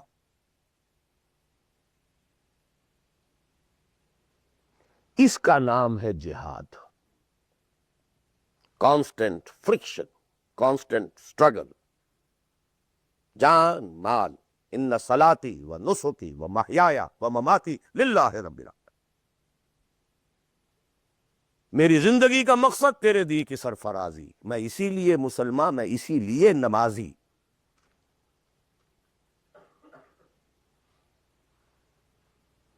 اب وہ آیت آئی، محبت میں اللہ اور اس کے رسول کی محبت کے ساتھ تیسری محبت جوڑ دی گئی، جہاد کی محبت۔ اللہ کی محبت، اس کے رسول کی محبت، اس کے راہ میں جہاد کی محبت، یہ تین محبتیں جتنی بھی ہیں تمہارے اندر، ایک پٹڑے میں ڈال لو، اور 8 محبتیں دوسرے پٹڑے میں ڈال لو۔ باپ کی محبت، بیٹے کی محبت، بھائی کی محبت، بیوی کی محبت، اور کی محبت، اور رشتہ داروں کی محبت، جائیداد کی محبت، کاروبار کی محبت، مال کی محبت۔ 8 3 قل ان کان آباؤکم وابناؤکم واخوانکم وازواجکم وعشیرتکم واموال اقترفتموها وتجارۃ تخشون کسادها ومساکن ترضونها۔ 8 محبتیں ادھر، احب الیکم من اللہ ورسولہ وجہاد فی سبیلہ۔ اگر یہ 8 محبتیں زیادہ بھاری ہیں تمہارے دل میں اللہ کی محبت سے، اس کے رسول کی محبت سے، اس کی راہ میں جہاد کی محبت سے، فتربصوا، جاؤ دفع ہو جاؤ، حتی یاتی اللہ بامرہ، یہاں تک کہ اللہ اپنا فیصلہ سنا دے۔ واللہ لا یہدی القوم الفاسقین، اللہ ایسے ناہنجاروں کو بالکل ہدایت نہیں دیتا۔ You deserve no guidance. کہتے رہیے اللہم اہدنا فیمن ہدیت، پڑھتے جائیے.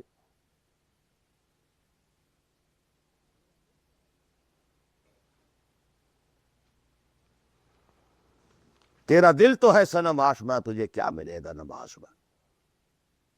جو میں سر بسجدہ ہوا کبھی تو زمین سے آنے لگی صدا. تیرا دل تو ہے صنم آشنا، تجھے کیا ملے گا نماز میں. تمہارے دلوں میں تو مال کی محبت ہے، جائیداد کی محبت ہے، اولاد کی محبت ہے، بیویوں کی محبت ہے، اور کہیں نام رکھا ہوا اللہ کا بھی اور رسول کا بھی. وہ چھٹانک ہے تو یہ سیر ہے. یہ کیا ملے گا؟ دلقت بچے کے اور آید و تسبیح و مصلی. یہ ساری بدڑی جو تم نے صوفیوں والی پہن لی ہے اور مصلی کندھے پر ہے، کس کام آئے گا؟ دس از دی کرکس آف دی میٹر. یہ ہے تو سب کچھ ہے، اور یہ نہیں ہے تو کچھ نہیں. اب جہاں تک اس کا تعلق ہے کہ وہ جد و جہد کیسے ہو، کس طرح کی جائے، طریقہ کار کیا ہو، اس میں میں اس وقت نہیں جانا چاہتا. وہ ایک بالکل ڈیفرنٹ ایشو ہے. یہ ایشو کلیئر ہو جائے تو پھر آدمی خود تلاش کرے گا. If there is no other way out، اب تو وہ خود تلاش کریں. پیٹ کھانے کو مانگتا ہے تو کہیں کوئی رسی چلاتا ہے، کہیں کوئی ٹوائلٹ صاف کرتا ہے، کہیں کچھ اور کرتا ہے، کہیں برف کے شاول اٹھا کے پھینک رہا ہے 10 گھنٹے. کسی کو کہنے کی ضرورت نہیں کہ یہ کام ضرور کرو، پیٹ کھانے کو مانگتا ہے. اس کی own requirement. جب یہ محسوس ہو جائے یہ میرا فرض ہے، اور یہ فرض ہے، یہ کوئی اضافی نیکی نہیں ہے، یہ نوافل نہیں ہے. نوافل تو اگر دین کا ماحول، دین قائم ہوتا پھر تو نوافل کا میدان تھا. کہ جڑ سے وہ نظام ہی نہیں ہے تو فرض عین پہلا یہ ہے کہ اس کو بدلو. اگر یہ معلوم ہو جائے کہ اگر میں یہ نہیں کر رہا تو میں کافر شمار ہو رہا ہوں، میں ظالم شمار ہو رہا ہوں، میں فاسق شمار ہو رہا ہوں. لستم علی شیء حتی تقیموا التوراۃ والانجیل وما انزل الیکم من ربکم یا ایھا الذین آمنوا لستم علی شیء حتی تقیموا القرآن وما انزل الیکم من ربکم. اب جہاں تک اس کا تعلق ہے کہ وہ جد و جہد کیسے ہو، کس طرح کی جائے، طریقہ کار کیا ہو، اس میں میں اس وقت نہیں جانا چاہتا. وہ ایک بالکل ڈیفرنٹ ایشو ہے.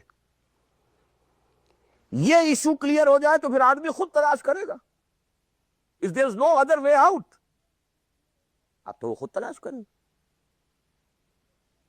پیٹ کھانے کو مانگتا ہے تو کہیں کوئی رسی چلاتا ہے، کہیں کوئی ٹوائلٹ صاف کرتا ہے، کہیں کچھ اور کرتا ہے، کہیں برف کے شاول اٹھا کے پھینک رہا ہے 10 گھنٹے. کسی کو کہنے کی ضرورت نہیں کہ یہ کام ضرور کرو، پیٹ کھانے کو مانگتا ہے. اس کی own requirement. جب یہ محسوس ہو جائے یہ میرا فرض ہے، اور یہ فرض ہے، یہ کوئی اضافی نیکی نہیں ہے، یہ نوافل نہیں ہے. نوافل تو اگر دین کا ماحول، دین قائم ہوتا تو نوافل کا میدان تھا. کہ جڑ سے وہ نظام ہی نہیں ہے تو فرض عین پہلا یہ ہے کہ اس کو بدلو. اگر یہ معلوم ہو جائے کہ اگر میں یہ نہیں کر رہا تو میں کافر شمار ہو رہا ہوں، میں ظالم شمار ہو رہا ہوں، میں فاسق شمار ہو رہا ہوں. لستم علی شیء حتی تقیموا التوراۃ والانجیل وما انزل الیکم من ربکم یا ایھا الذین آمنوا لستم علی شیء حتی تقیموا القرآن وما انزل الیکم من ربکم. ہمارے ہاں تمہاری کوئی حیثیت ریکگنائزڈ ہے ہی نہیں جب تک کہ تم قائم نہیں کرتے. اور قائم کرنے کا بدل کفارہ کیا ہے کہ اپنا تن من دھن لگا دو. قائم ہو نہ ہو جائے تو کیا کہنے، گر جیت گئے تو کیا کہنا، ہارے بھی تو بازی مات نہیں. قل هل تربصون بنا الا احدى الحسنيين. ان دونوں حالتوں میں ہمارے لیے تو حسنہ ہی حسنہ ہے. سب کے سب مر گئے، قتل ہو گئے، رومیوں کے ہاتھوں سب ہلاک ہو گئے، تب بھی ہمارے لیے تو کامیابی ہی کامیابی ہے. اور ہم جیت کر اگر آ گئے تب تو تم بھی کہو گے کہ کامیابی کے ساتھ لوٹ آئے. تو ہمارے لیے تو کس چیز سے ڈراتے ہو؟ جب منافقین مدینہ کہہ رہے تھے لا تنفروا فی الحرب، کیا ہو گیا تمہارا دماغ خراب ہو گیا ہے؟ اب تک تو یہ عربوں کے آپس کی ان فائٹنگ ہوتی تھی. You are going against Roman Empire having standing armies, trained armies, Roman legions. You want to confront them? کوش کے نافل لو. جواب کیا دیا گیا؟ قل لن يصيبنا الا ما كتب الله لنا هو مولانا هل تربصون بنا الا احدى الحسنيين. We don't have to lose anything. ہر حال میں جیت جیت ہے. گر جیت گئے تو کیا کہنا، اور ہارے بھی تو بازی مات نہیں. سکسس ہی سکسس. تو وہ طریقہ کیا ہے، اس کے سٹیجز کیا ہیں، میں نے بہت تفصیل سے، اللہ کا شکر ہے، یہ چیزیں انگریزی میں بھی، میتھوڈالوجی کیا ہے، ریولوشن کی میتھوڈالوجی کیا ہے. بس یہ کہ جو میں نے کل بھی رات بھی بیان کیا تھا کہ اگرچہ دین تمام انبیاء کا ایک رہا، لیکن شریعت و منہاج علیحدہ علیحدہ رہے. شرع لکم من الدین ما وصی بہ نوحا والذی اوحینا الیک وما وصینا بہ ابراہیم وموسیٰ وعیسیٰ. لیکن وَلِكُلٍّ جَعَلْنَا مِنْكُمْ شِرْعَةً وَمِنْهَاجًا. شریعت سپریٹ، منہاج سپریٹ. ہمارے لیے لازم شریعت محمدی اور منہج محمدی صلی اللہ علیہ وسلم. اس میں ساری نفی ہے. جی حضرت یوسف نے تو یوں کیا تھا. بھئی کیا تھا، وہ تو غیر اسلامی ماحول میں جا کر اور غیر اسلامی حکومت کے اندر انہوں نے ایک بہت اونچا آفس لے لیا تھا. انہوں نے پہلے شرط نہیں لگائی پہلے ایمان لاؤ پھر میں آ کے تمہارے ہاں یہ کام کروں گا. وہ منہج اور منہاج ہمارے لیے نہیں ہے. اب لقد کان لکم فی رسول اللہ اسوۃ حسنہ لکل جعلنا منکم شرعۃ ومنہاجا. اب آپ یہ کہیں کہ صاحب ان کے ہاں تو شراب حرام نہیں تھی، تو نہیں تھی تو نہیں تھی، ہمارے ہاں حرام ہے. سابقہ شریعتوں میں سجدہ تعظیمی حلال تھا، کسی کے سامنے جھک جانا ہمارے لیے حرام کر دی گئی ہے. شریعت اب محمد کی ہے صلی اللہ علیہ وسلم. ببصطفیٰ برساں کی خیش را کے دی ہم او، اگر بول رسیدی تمام بولا بیس. اسی طرح منہج اور منہاج محمد کا ہوگا صلی اللہ علیہ وسلم. لن یصلح آخر هذه الامہ الا بما صلح به اولها. اس امت کے آخری حصے کی اصلاح نہیں ہو سکے گی مگر صرف اس طریقے سے جس طریقے پر کہ پہلے حصے کی اصلاح ہوئی تھی. اب یہ ہے آپ کے لیے، آپ کی سمجھ ہے، آپ کی صلاحیت ہے، آپ ذہین ہیں، آپ تعلیم یافتہ ہیں. Read between the lines of the سیرہ. منہج اخذ کیجئے سیرت سے. کیا منہج تھا، کیا میتھوڈالوجی، کیسے آپ نے کام شروع کیا، کتنے سٹیجز سے گزرے، کسی ایک سٹیج سے دوسری سٹیج میں جانے کے لیے کیا شرط تھی، کس درجے تک ایک کام اکمپلش ہو جائے تو پھر اگلے درجے پہ قدم رکھا جائے. یہ ساری چیزیں وہ آپ کو ڈیڈیوس کرنی ہوں گی، انفر کرنی ہوں گی. اس کا استدلال کیجئے، استنباط کیجئے، استخراج کیجئے اور اس سے نکالیے. لیکن یہ کہ میں اس وقت اس تفصیل میں نہیں جا رہا ہوں، سوائے ان دو باتوں کے کہ نمبر ایک، منہج، منہاج، میتھوڈالوجی لازماً سیرت محمدی سے لینی ہوگی صلی اللہ علیہ وسلم. اور دوسری بات،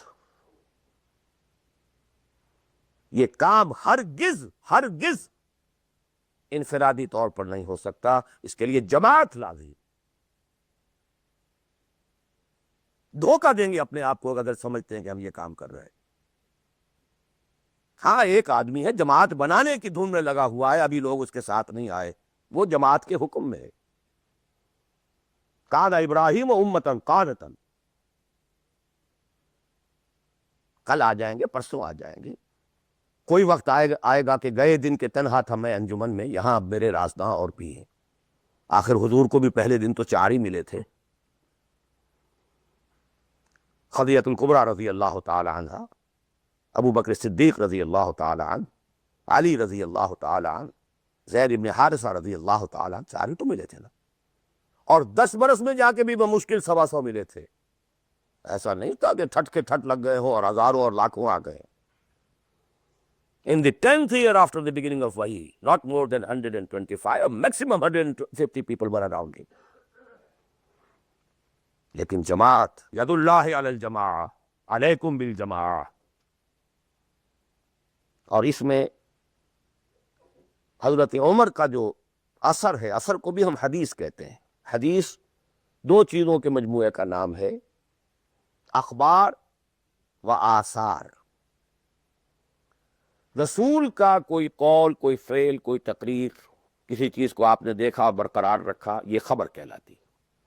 صحابی کا کوئی فعل، کوئی قول یا تقریر، یہ اثر کہلاتی ہے. اخبار جمع آثار یہ حدیث ہے. تو اثر ہے حضرت عمر کا رضی اللہ تعالی عنہ. لا اسلام الا بالجماعہ ولا جماعہ الا بالامارہ ولا امارہ الا بالسماع ولا سماع الا بالطاعہ. کوئی اسلام نہیں بغیر جماعت کے، کوئی جماعت نہیں بغیر امارت کے، کوئی امارت نہیں جب تک کہ حکم سنا نہ جا رہا ہو، اور کوئی سماعت کے معنی نہیں جب تک کہ حکم مانا نہ جائے. جماعت ایسوسیشن نہیں، انجمن نہیں، سوسائٹی نہیں، ادارہ نہیں. Institution is something else, association is something else. Organization, party, حزب اللہ، حزب الشیطان. Clear cut polarization. This polarization take some time. وقت لگتا ہے. 10-15 سال میں جو خیر کا عنصر تھا پولرائز ہو کر حضور کی طرف آ گیا، جو شیطانی ایلیمنٹ تھا وہ دوسری طرف جمع ہو گئے. آئونائزیشن ہوئی ہے، پازیٹیو آئنز ایک طرف، نیگیٹو آئنز ایک طرف. جانے ہی جانے. It took time. لیکن یہ کہ اب آئیڈینٹیفائی ہو گئے، اولئک حزب الشیطان اولئک حزب اللہ. دس از دی پارٹی آف شیطان، دس از دی پارٹی آف اللہ. اور تیسری بات یہ اس جماعت کے ضمن میں، جماعت جو ہے جس میں کہ سمع و طاعت ہو، وہ جماعت ہے. Listen and obey. اس سے کمتر جماعت نہیں ہے.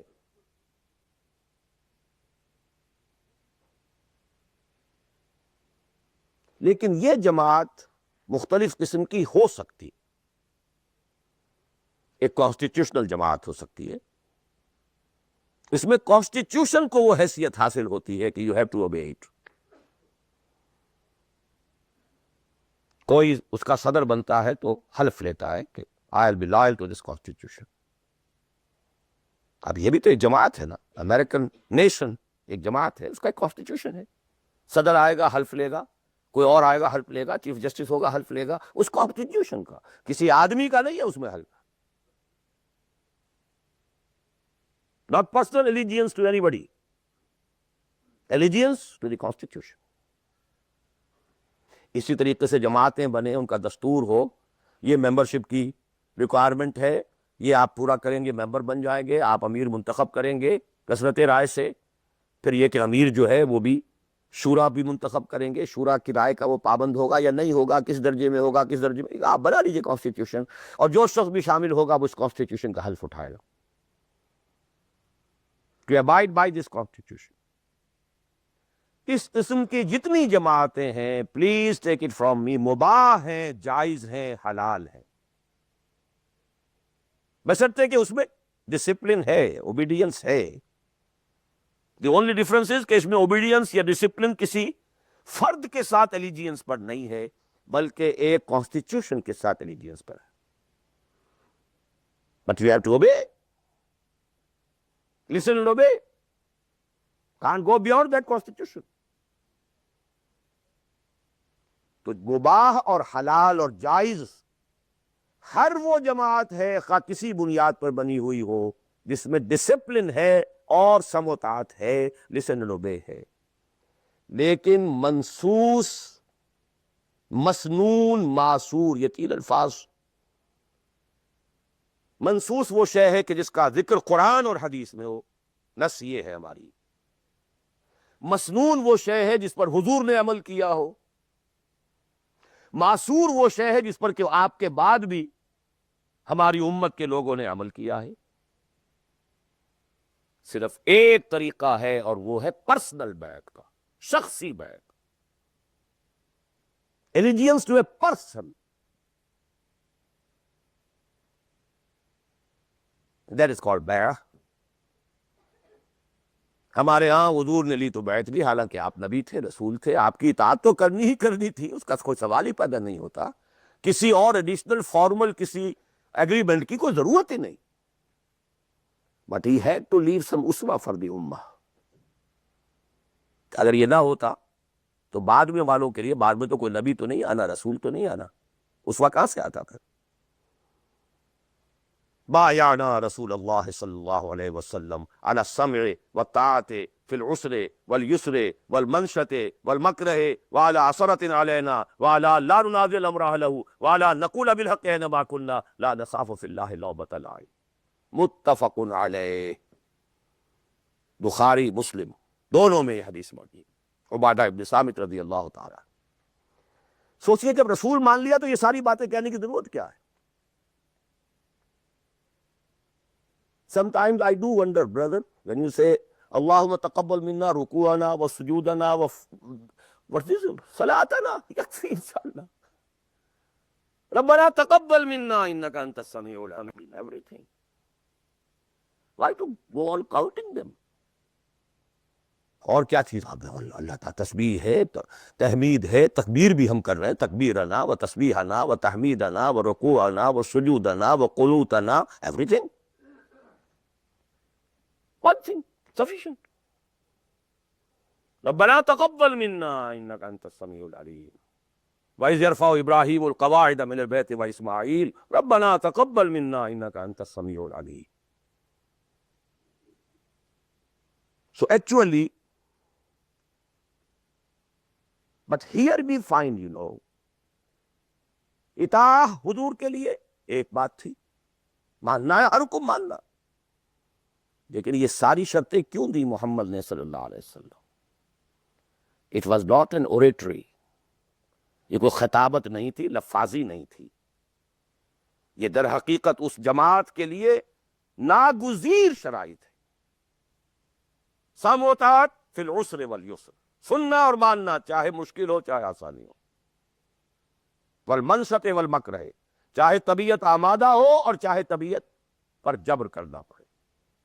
کوئی معاملہ تھا، فیصلہ ہوا ہے جو آپ کی رائے کے خلاف ہوا ہے، لیکن فیصلہ ہے، امیر کا حکم ہے، اب آپ کو اپنی طبیعت پر جبر کرنا پڑے گا اسے ماننے کے لیے، ماننا ہوگا. اور اگر فیصلہ آپ کی رائے کے مطابق ہوا ہے تو آپ بڑے شرائع صبر کے ساتھ اس پر عمل کریں. وَعَلَىٰ عَصَرَةٍ عَلَيَّ، چاہے آپ دوسروں کو مجھ پر ترجیح دے دیں، that is the main thing. جماعتوں کا بیڑا غرق تو ہوتا ہے اس چیز سے. آپ نے اس کو کیوں بنا دیا؟ میں پرانا آدمی، میں سینئر آدمی، آپ نے زید ابن حارثہ کو بنا دیا. یہ تو آزاد شدہ غلام ہے. اب بڑے بڑے جلیل القدر جو ہیں قریش کے سردار اس کے تحت جائیں گے. حضور کا چچا داد بھائی ساتھ ہے، زید شہید ہوئے ہیں، جعفر طیار رضی اللہ تعالی عنہ، ابن ابی طالب، he was under him. تو آخری لشکر میں آپ نے اسامہ کو بنا دیا، اور ستم بالا ہے ستم. A young man، اس کی کمان میں آپ دے رہے ہیں کبار صحابہ کو. No. It's your prerogative. To whomsoever you give the office, it's your prerogative. We are not going to question it. کبھی نہیں آپ پر اعتراض کریں گے. عَلَىٰ عَصَرَةٍ عَلَيْنَا، آپ جس کو چاہیں ہم پر ترجیح دیں. وَعَلَىٰ لَا نُنَازِعُ الْأَمْرَ أَهْلَهُ، جس کو آپ ذمہ دار امیر بنا دیں گے اس سے جھگڑیں گے نہیں، کوآپریٹ کریں گے. وَعَلَىٰ نَقُولَ بِالْحَقِّ أَيْنَمَا كُنَّا لَا نَخَافُ فِي اللَّهِ لَوْمَةَ لَائِمٍ. البتہ جہاں بھی ہوں گے حق بات کہیں گے، جو اپنی رائے ہے وہ ضرور دیں گے، زبان اپنی بند نہیں کریں گے کہ خام خواہ کوئی مذاق اڑے گا میں نے یہ بات کہہ دی. نہیں، I won't withhold my opinion. وہ میں بیان کروں. Complete constitution of حزب اللہ، ایک حدیث. بہرحال اب آخری بات کی طرف میں آ رہا ہوں، ذرا پھر گن لیجئے کہاں سے ہم چلے تھے. 100 بات کی ایک بات، ہاتھی کے پاؤں میں سب کے پاؤں، ایک لفظ عبادت پورا کر دو، نجات بھی ہے، فوز بھی ہے، فلاح بھی ہے، سب کچھ.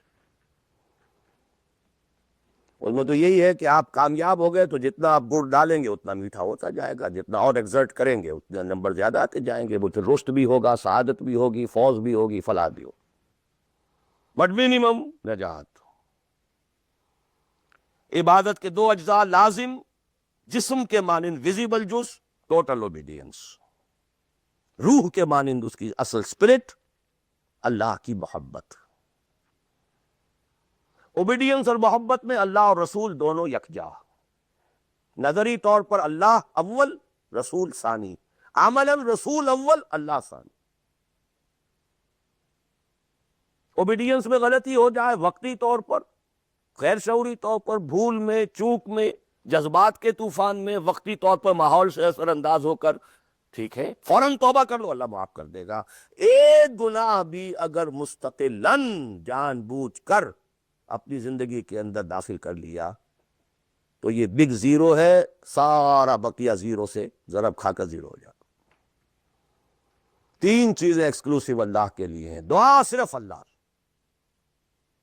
تعظیم کے لیے جو مظاہر ہیں، قنوت ہو، رکوع ہو، سجود ہو، صرف اللہ. اخلاص اور احتساب، مقصد ہو آپ کا اللہ کی رضا اور جزا بھی صرف اسی سے، یہ ایکسکلوسیو اللہ کے لیے تھی. اس کے بعد ہم نے کہا کہ انفرادی اور اجتماعی یہ مختلف دائرے ہوتے ہیں. انفرادی آدمی کر سکتا ہے، چاہے دقت آتی ہے کر سکتا ہو، چاہے بھوک آ جائے، فاقہ آ جائے، جان پر بن جائے، کر سکتا ہو. یہ ایک دائرہ ہے. نہیں کر رہا تو ناہنجار ہے. اور ایک حصہ وہ ہے جو کر ہی نہیں سکتا جب تک کہ نظام نہ بدلے. اور اس میں ویرینگ پروپورشنز رہیں گی. اب میں تھوڑا سا آپ کو ان ویرینگ پروپورشنز کا اور ایک مختلف نسبت و تناسب کا ایک نقشہ دکھانا چاہتا ہوں. بعض ممالک ایسے ہیں اس روئے ارضی پر، دیکھیے ایک ہے کسی اور اعتبار سے کسی ملک کا اچھا ہونا برا ہونا. کہیں بادشاہت کا نظام ہے، کہیں ڈکٹیٹرشپ ہے، کہیں کچھ اور ہے، کہیں کچھ اور ہے، کہیں جو ہے بہت کرپشن ہے، کہیں رشوت زیادہ ہے، کہیں کوئی کچھ اور ہے، کچھ. ان چیزوں کو چھوڑ دیجیے، اس وقت میں خالی شریعت کی بات کر رہا ہوں، حلال اور حرام کی بات کر رہا ہوں. کچھ ممالک ایسے ہیں جہاں شریعت پر عمل کرنے کا دائرہ کافی وسیع ہے. نماز، روزہ، حج، زکوٰۃ بھی آپ کر سکتے ہیں. آپ کا پرسنل لا بھی پورا آپ کے مطابق ہے. شادی، بیاہ، نکاح، طلاق ٹوٹلی آپ کے اپنے ہاتھ میں ہے. لا آف انہیریٹنس بھی آپ کا چل سکتا ہے. کسی درجے میں حدود اور جو ہیں فضائیں، حدود و تعزیرات بھی نافذ ہیں. اگرچہ پورا نظام تو نہیں ہے اللہ کا، ٹوٹل تو نہیں ہے. سودی نظام ہے، معیشت یہ ہے، فلاں ہے، بادشاہت ہے، یہ ہے، وہ ہے، سب کچھ ہے، ظلم ہے. لیکن یہ چیزیں انفرادی اعتبار سے دائرہ وہاں کافی وسیع ہے. اس کی مثالیں ہیں سعودی عرب، ایران آف ٹوڈے، اور مجھے زیادہ حالات معلوم نہیں ہے لیکن مجھے توقع ہے کہ سوڈان آف ٹوڈے، اور میرے خیال میں اس کے علاوہ کوئی نہیں. اس کے بعد ایک اور دائرہ آتا ہے، اور وہ میرے نزدیک اس میں ٹاپ پر پاکستان ہے. نماز، روزہ، حج، زکوٰۃ کیجیے. پرسنل لا وہ بھی آپ ویسے کہنے کو وہاں ہے قانون، لیکن یہ کہ بالفعل ایک آدمی چاہے تو اسلامی قانون پر عمل کر سکتا ہے. انہیریٹنس آپ اپنے حساب سے کر سکتے ہیں. دستور میں طے ہے حاکمیت اللہ کی. گویا کہ نظری اعتبار سے وہ ملک جو ہے وہ اللہ کی حاکمیت پر مبنی ہے. قرارداد مقاصد دستور کا جز بن چکی ہے. لیکن پھر نوٹ کیجئے، رشوت ہے، یہ ہے، وہ ہے، ظلم ہے، ناانصافی ہے، یہ سب اپنی جگہ. میں اس میں شریعت کی بات کر رہا ہوں. ایک آدمی خود وہاں رہتے ہوئے چاہے بھوک آئے، تکلیف آئے، مصیبت آئے، اس کو ہر وقت جو ہے غصہ آتا رہے، یہ کیوں ٹیلی فون کا بل جو مجھے زیادہ آ گیا، یہ کیا ہو گیا، میری جو ہے میری تو کنفرم سیٹ تھی، یہ کیا کر رہے ہیں یہاں پر کہ مجھے بتا رہے ہیں کہ سیٹ نہیں ہے، وغیرہ وغیرہ سب کچھ. لیکن آپ شریعت پر عمل کر سکتے ہیں. تکلیف اٹھا کر، مصیبت جھیل کر، پیٹ کاٹ کر، فاقہ کر کے، جو بھی ہے، بڑا کاروبار نہیں کر سکتے، چھوٹا تو کر سکتے ہیں، جس میں نہ انکم ٹیکس کا معاملہ آئے گا، نہ کسی اور کی خباثت آئے گی، نہ کچھ اور ہوگا، کر تو سکتے ہیں، پیٹ پال سکتے ہیں۔ یہ ایک ملک ہے پاکستان۔ پھر یہ کہ نظری طور پر وہاں اگرچہ بل فیل نہیں ہے، نظری طور پر قرارداد مقاصد، ساورنٹی belongs to اللہ۔ اب اس کے بعد وہ ملک آتے ہیں کہ جو خالص سیکولر ہیں، لیکن ان میں بھی میرے نزدیک ایک اعتبار سے بھارت بہت بہتر ہے۔ مثلا یہ کہ دو ملکوں کو ذہن میں رکھ لیجئے، ایک امریکہ، یا امریکہ کی طرح انگلستان اور فلانستان اور فلانستان، اور ایک بھارت سیکولر ہے، لیکن کم سے کم آج کی تاریخ تک مسلمانان نے، بھارت نے اپنا پرسنل لا محفوظ رکھا۔ I salute them in the face of maximum hardships۔ کٹر ہندو تلا ہوا ہے کہ یہ کامن سول کوڈ ہونا چاہیے۔ It's very logical، ان کی بات بڑی منطقی ہے۔ جب قوم آپ کہتے ہیں ایک ہے، آپ سارے جو ہے سیاسی حقوق وہی لینا چاہتے ہیں کہ جو ہندوؤں کو حاصل ہیں، تو اگر قوم ایک ہے تو سیکولرزم کا تقاضا تو یہ ہے کہ کامن سول کوڈ ہونا چاہیے۔ Why this separate family laws؟ وہاں کوئی عورت برقع لے سکتی ہے، بلکہ میں سمجھتا ہوں کہ جتنی عورتیں برقعے میں ہندوستان میں آج نظر آ جائیں گی، پوری دنیا میں کسی اور ملک میں نظر نہیں آئے۔ Go and see حیدرآباد نقل، I've seen it۔ پاکستان میں تو برقعے کا نام و نشان بڑا، ڈھونڈ اب اس کو چراغ رخ زیبا لے کر گون۔ وہ تو فرسودگی کی علامت تھی، غربت کی علامت تھی۔ بھارت اس میں سب سے اونچا ہے۔ نماز پڑھیے، روزے رکھیے، مسجدیں بنائیے، ہے کچھ وہ فرکشن ہے، مشکل ہے، جینا وہی مشکل ہوتا ہے، مشکل جہاں آسان ہوتی ہے۔ بہرحال اس کے بعد لیسٹ جو ہے اس اعتبار سے وہ ممالک ہے جن کا سر خیل امریکہ بہادر، امریکہ شریف ہے۔ نماز روزہ کر لو، ناٹ ایون دی پرسنل لا۔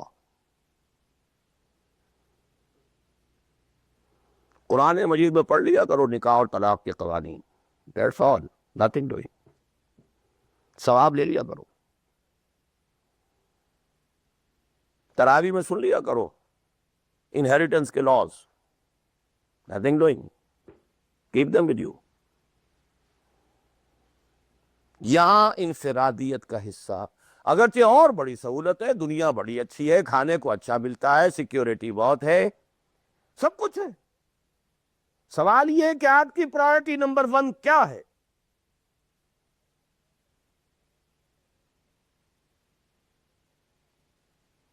تو بائی چوائس اگر کسی کا مسئلہ ہے تو میرے نزدیک وہ بڑا مخدوش ہے۔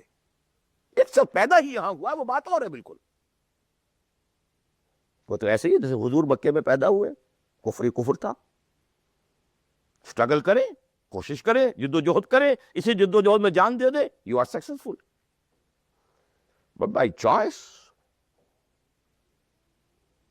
جہاں زیادہ دین کا حصہ ہے اس کو چھوڑ کر جہاں کم حصہ ہے وہاں آنا، اور کس لیے آنا؟ For better life, for better living, for better earning, for more comfort, more انجوائمنٹس۔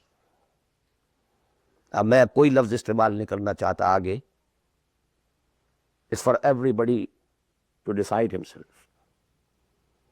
یہ گریڈیشن ضرور ذہن میں رکھیں۔ پاکستان میں بہت گند ہے، بہت خرابی ہے، رشوت ہے، جھوٹ ہے، لیگ پولنگ ہے، بیک بائٹنگ ہے، یہ ہے، وہ ہے، سود تو وہاں بھی ہے، یہ تو وہاں بھی، ٹھیک ہے، ایبسلیوٹلی کریکٹ۔ وہاں بھی معیشت سود کی، معیشت تو ساری سود کی، سعودی عرب کی بھی ہے، سارے دینی ادارے چلتے ہیں وہاں پہ سود کے پیسوں پر۔ یہ ڈاکٹر غلام مرتضیٰ ملک صاحب نے مجھے بتایا، جو ٹی وی وغیرہ پہ کافی آتے ہیں، کہ ایک مرتبہ ان کی سیلری تھی، سعودی عرب میں وہ کام کرتے تھے، اس میں ہاؤس رینٹ کئی مہینے جو ہے وہ کسی غلطی کی وجہ سے وہ شامل نہیں کیا گیا، تو انہوں نے ایک ایریئرز کا بل بنایا۔ اب وہ بل گیا، اب وہ کئی مہینے ہو گئے، جا کے پوچھتے تھے تو جواب یہ دیتا تھا ما جعل قسط نہیں آئی ابھی۔ اب وہ کئی مہینے سننے کے بعد کہا، واٹ از دس قسط؟ پتہ نہیں آپ کو شیخ؟ نہیں، اتنا روپیہ امریکن بینکس میں رکھا گیا ہے اس ادارے کے نام سے، جس کے سود سے آپ کی تنخواہیں ملتی ہیں، وہ سود کی قسط آئی نہیں۔ جیسے دن سعودی عربیہ، آخر سارا پیٹرن تو وہی ہے نا، سیکھا تو یہیں سے ہے، جو کچھ سیکھا ہے، فاؤنڈیشنز بنتی ہیں، جو انڈومنٹس ہوتے ہیں، اسی سے ادارے چلتے ہیں، آخر اور کہاں سے ہیں؟ معلم کل تو یہی ہے نا۔ یہ صورتحال، لیکن پھر بھی گریڈز کا فرق جو میں نے آپ کو کہا، وہاں ایک شخص جتنے حصے پر زندگی میں دین پر عمل کر سکے گا، کہیں اور اتنے حصے پر بھی نہیں کر سکتا۔ اس اعتبار سے فرق اور ہے۔ عبادت کے اس کانسیپٹ کو سامنے رکھیے، انفرادی، اجتماعی، ویرنگ ڈگریز۔ اب ظاہر بات ہے، آخری پوائنٹ ہے میرا یہ، جتنی حالت خراب ہے اتنی ہی شدید محنت درکار ہوگی اور اتنا ہی زیادہ ثواب ملے گا۔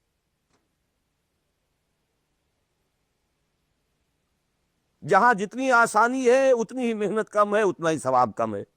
یہ آج رات کو جب ہم سورہ حدید پڑھیں گے تو اس میں بات آ جائے گی۔ لا يستوي منكم من انفق من قبل الفتح وقاتل اولئک اعظم درجة من الذین انفقوا من بعد وقاتلوا وکلا وعد اللہ الحسنی۔ لہذا حالات کی نامساعدگی، حالات خراب ہیں، یہ پرابلمز ہیں، یہ تو آپ کے لیے موقع کو زیادہ بڑھا رہے ہیں۔ You can earn more. Only you have to make a decision. What is your priority number one? ان صلاتی و نسکی و محیای و مماتی للہ رب العالمین۔ دی منیمم سبسسٹنس لیول کے لیے جو ضروری ہے وہ ٹھیک ہے، ریسٹ فار اللہ، فار اس دین۔ قل ان کان آباؤکم وابناؤکم واخوانکم وازواجکم وعشیرتکم واموال اقترفتموها وتجارۃ تخشون کسادها ومساکن ترضونها احب الیکم من اللہ ورسولہ وجہاد فی سبیلہ فتربصوا حتی یأتی اللہ بامرہ واللہ لا یہدی القوم الفاسقین۔ میں اللہ سے دعا کرتا ہوں کہ آپ اس کے لیے فرم فیصلہ کریں، اور اس کے لیے ظاہر بات ہے انفرادی حصے پر عمل انفرادی ہوگا، اجتماعی پر جماعت کے بغیر ممکن نہیں۔ کفارہ ادا کرنے کے لیے جماعت ہوگی، جماعت جو سم و طاعت کے ساتھ ہو، چاہے یہ سم و طاعت کسی دستور کا ہے اور چاہے یہ سم و طاعت کسی شخص کا ہے۔ دستور کے ساتھ سم و طاعت مباح ہے، جائز ہے، حلال ہے، لیکن ایک شخص کے ساتھ سم و طاعت منسوس ہے، مسنون ہے، معصور ہے، اور ان دونوں کے درمیان جو فرق و تفاوت ہے اس کو بیان کرنے کی ضرورت نہیں۔ آخر میں دوبارہ یاد دلا رہا ہوں وہ دعا، اللہم ارنا الحق حقا وارزقنا اتباعہ وارنا الباطل باطلا وارزقنا اجتنابہ، اللہم وفقنا لما تحب وترضى، اللہم وفقنا ان نہجر کل ما تکرہہ، اللہم وفقنا ان نجاہد فی سبیلک جہد استطاعتنا، اللہم وفقنا ان نجاہد فی سبیلک باموالنا وانفسنا، اللہم وفقنا ان نبذل اموالنا ننفق اموالنا ونبذل انفسنا فی سبیلک، اللہم لا تزغ قلوبنا بعد اذ ہدیتنا وہب لنا من لدنک رحمہ انک انت الوہاب۔ اے اللہ، ہمارے دلوں میں اگر اس وقت خیر کا کوئی رجحان پیدا ہوا ہے، کوئی عزم پیدا ہوا ہے، کوئی ارادہ پیدا ہوا ہے، تو اے اللہ اس ارادے کو تقویت دے، اس کو آگے بڑھا، اس پر عمل کرنے کی توفیق عطا فرما۔ اقول قولی ھذا واستغفر اللہ لی ولکم ولسائر المسلمین والمسلمات.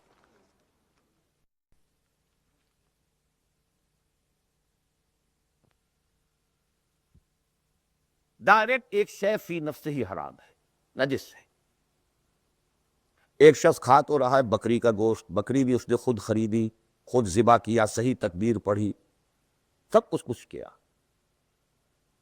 لیکن وہ بکری خریدی تھی اس نے کسی کی جیب کاٹ کے، تو کیا کھا رہا ہے؟ حرام. بکری کا گوشت ہے، حرام. اس کو آپ آرگومنٹ کو بلڈ کیجئے. میں نے جو کچھ آج کہا ہے، باطل کے غلبے کے تحت زندگی گزارنا حرام ہے، الا یہ کہ آپ کی پوری توانائی اس کو بدلنے کے لیے صرف ہو رہا ہے. This is the crux of the matter. باقی تو اب ڈگریز کا فرق ہے، کوئی 50% حرام ہے، کوئی 60% ہے، کوئی 30% ہے، کوئی 100% ہے. سانس لینا حرام ہے. If you have reconciled with it, your very life is haram. باقی سب ڈگریز کا معاملہ ہو جائے گا. آپ کوئی شخص بینک کی سروس کر رہا ہے، کوئی شخص بینک سے اوور ڈرافٹ لے کے بزنس چلا رہا ہے، کوئی ایک ایسی فرم کے اندر اکاؤنٹنٹ کی حیثیت سے کام کر رہا ہے کہ جس میں بینک کا اوور ڈرافٹ بھی ہے، سب کچھ ہے، وہ انٹریز بھی پاس کر رہا ہے، لکھ بھی رہا ہے. کوئی شخص بیچارہ مزدور ہے، اس کارخانے میں کام کر رہا ہے کہ جو چل ہی رہا ہے وہ ڈرافٹ کے اوپر، بینک کے اوپر. اب یہ آپ سمجھیے کہ ایک گریڈیشن تو ہوتی چلی جائے گی. کوئی کچھ بھی نہیں کر رہا، سانس لے رہا، تو حضور نے فرمایا کہ ایک زمانہ آئے گا کہ انسان سود سے جو بچ بھی جائے گا، سود کے دخان اور بخار سے نہیں بچ سکے گا. He has to inhale. سانس تو لینا ہے اسے، اور سانس کے ساتھ اس کا سود جائے گا. گندم کے ہر دانے کے اندر سود ہوگا تو کیا کرے گا؟ وہ ہے نظام کا معاملہ، اور آج دنیا میں ہم اس جگہ پہنچ گئے ہیں. نظام کی گرفت اتنی سٹرونگ ہو گئی ہے، انڈیویجول کی حیثیت بالکل نہ ہونے کے برابر رہ گئی. بہت کنٹریکٹ ہو گیا ہے، بہت محدود ہو گیا ہے انفرادی آزادی کا دائرہ. نظام. جی اور کوئی بات؟ جی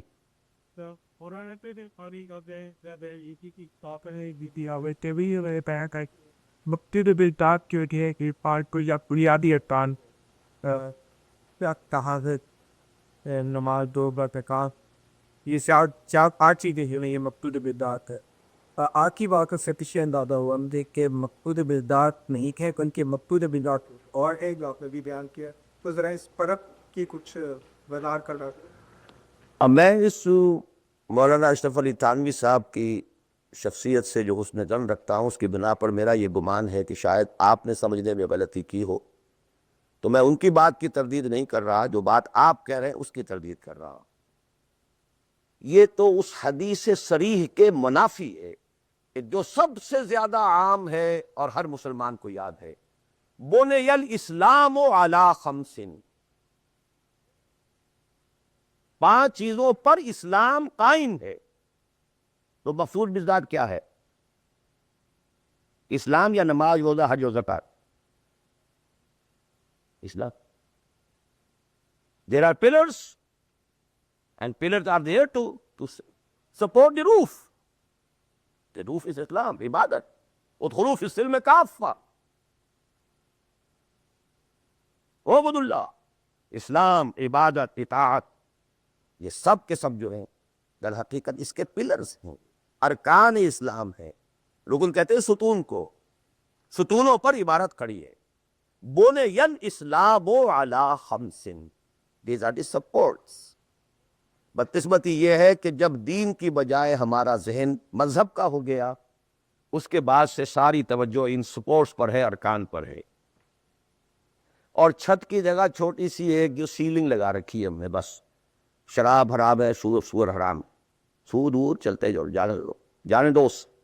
وہ جو کراچی میں وہ بس والے کہتے ہیں جانے دو، باقی سب ٹھیک ہے، بس یہ کہ سود نہیں، یہ سور نہیں کھانا، سود کھاؤ. دال اور رے کا فرق ہے سر.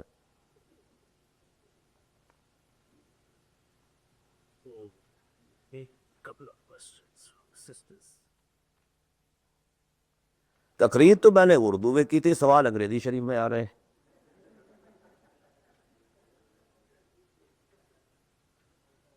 اب یہ وہی گوشت کے احکام شروع ہو گئے ہیں.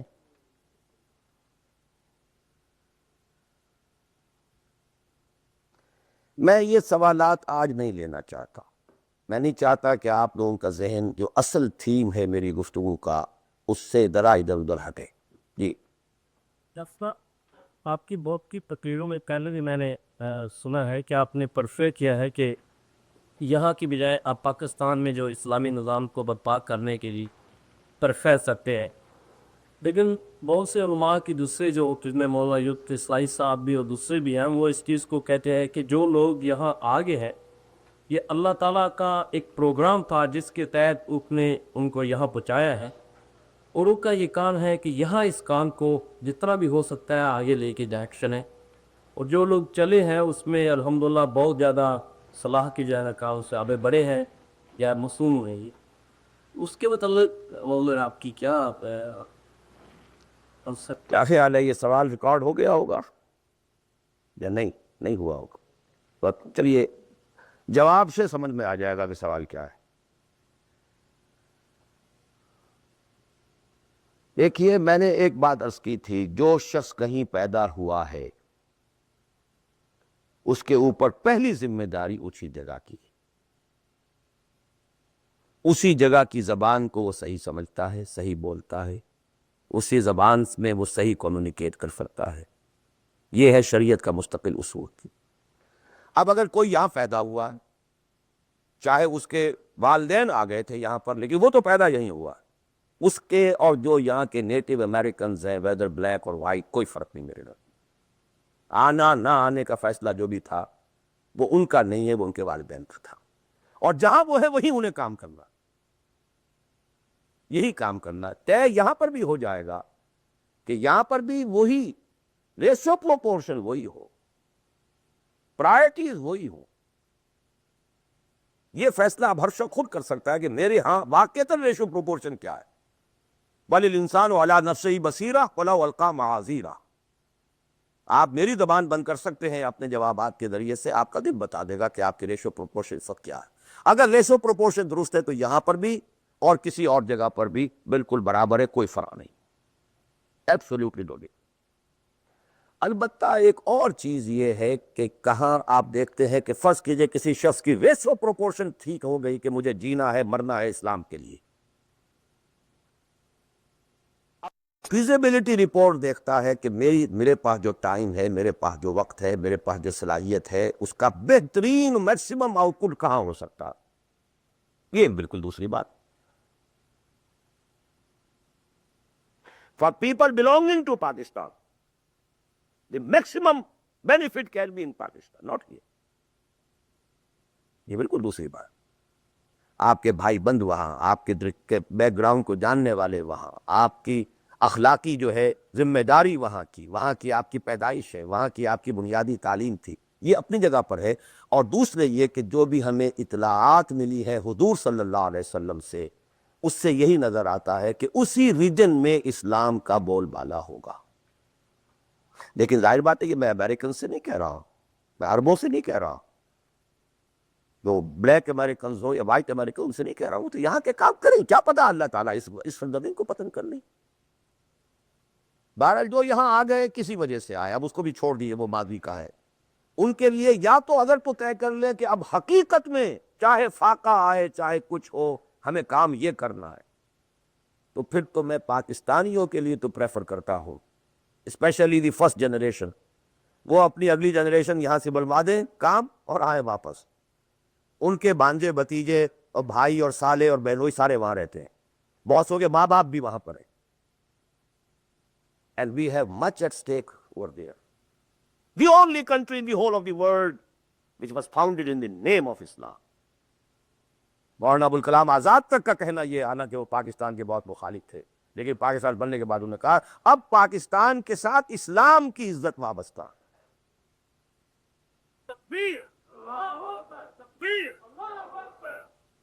یہ اسی طرح مولانا مدنی رحمۃ اللہ علیہ نے فرمایا، حالانکہ پاکستان کے شدید مخالف تھے، ڈابھیل تشریف لائے ہوئے تھے، وہ وہاں کسی نے چھیڑ دیا، وہ پارٹیشن کے کچھ عرصے کے بعد کی بات ہے. پاکستان کے بارے میں کیا خیال ہے، وہ سمجھ گئے کہ یہ کیا چاہتا ہے مجھ سے. انہوں نے کہا کہ بھائی مسجد کے تعمیر ہونے سے پہلے اختلاف ہو سکتا ہے کہ یہ جگہ صحیح ہے یا نہیں ہے، کیا سائز ہونا چاہیے، کیا بننا چاہیے۔ مسجد بننے کے بعد مسجد مسجد ہے، اس کی حفاظت ہر صاحب ایمان کا فرض۔ ہمیں اختلاف تھا، پہلے تھا، یہ مولانا بدری کہتے ہیں، اور یہ مولانا محمد مالک کادروی وہ بھی اب فوت ہو چکے، انہوں نے ہماری قرآن کانفرنس کے اندر یہ جب کال سنایا میں چیخ پڑا، میں نے کہا مولانا کہاں آپ یہ چیزیں چھپا کر بیٹھے ہوئے ہیں؟ پاکستانی تو سب کے سب آج بھی گالیاں دیتے ہیں مولانا مدنی کو، آپ نے بتایا نہیں یہاں پر کہ مولانا مدنی کا تو یہ موقف تھا پاکستان بننے کے بعد، پہلے اختلاف تھا، ٹھیک ہے۔ بہرحال جہاں تک میرا معاملہ ہے، سمجھ لیجیے کہ میں اصولی اعتبار سے دنیا میں کہیں بھی یہ کام کوئی بھی ہو کرے گا، ٹھیک ہے، لیکن یہ کہ پرائرٹیز یہ ہو، اس کی شکل یہ ہو، یہ انگلی کٹا کے شہیدوں میں نام نہ لکھوایا جا رہا، صرف تھوڑی سی کلچرل ایکٹیویٹی اور کچھ کمیونٹی ورک اور کچھ یہ اور کچھ وہ، کچھ سوشلائزیشن، اینڈ دس از دعویٰ۔ خدا کے لیے اس دھوکے سے اپنے آپ کو نکال لیں، کریں اس ریشو پروپورشن کے ساتھ تو جہاں بھی چاہے کریں، لیکن یہ ہے کہ میرا اپنا ایک اندازہ ہے، اور وہ یہ ہے کہ چاہے اس کا امکان ہے کہ ہمیں سخت قسم کی کوئی بیٹنگ جو ہے ہندوؤں کے ہاتھوں اور انڈیا کے ہاتھوں ہو رہی، لیکن پھر بھی بالآخر اسلام کا بول بالا اسی خطہ دین سے ہوگا۔ اقول قول ھذا واستغفر اللہ لی ولکم ولسائر المسلمین والمسلمات۔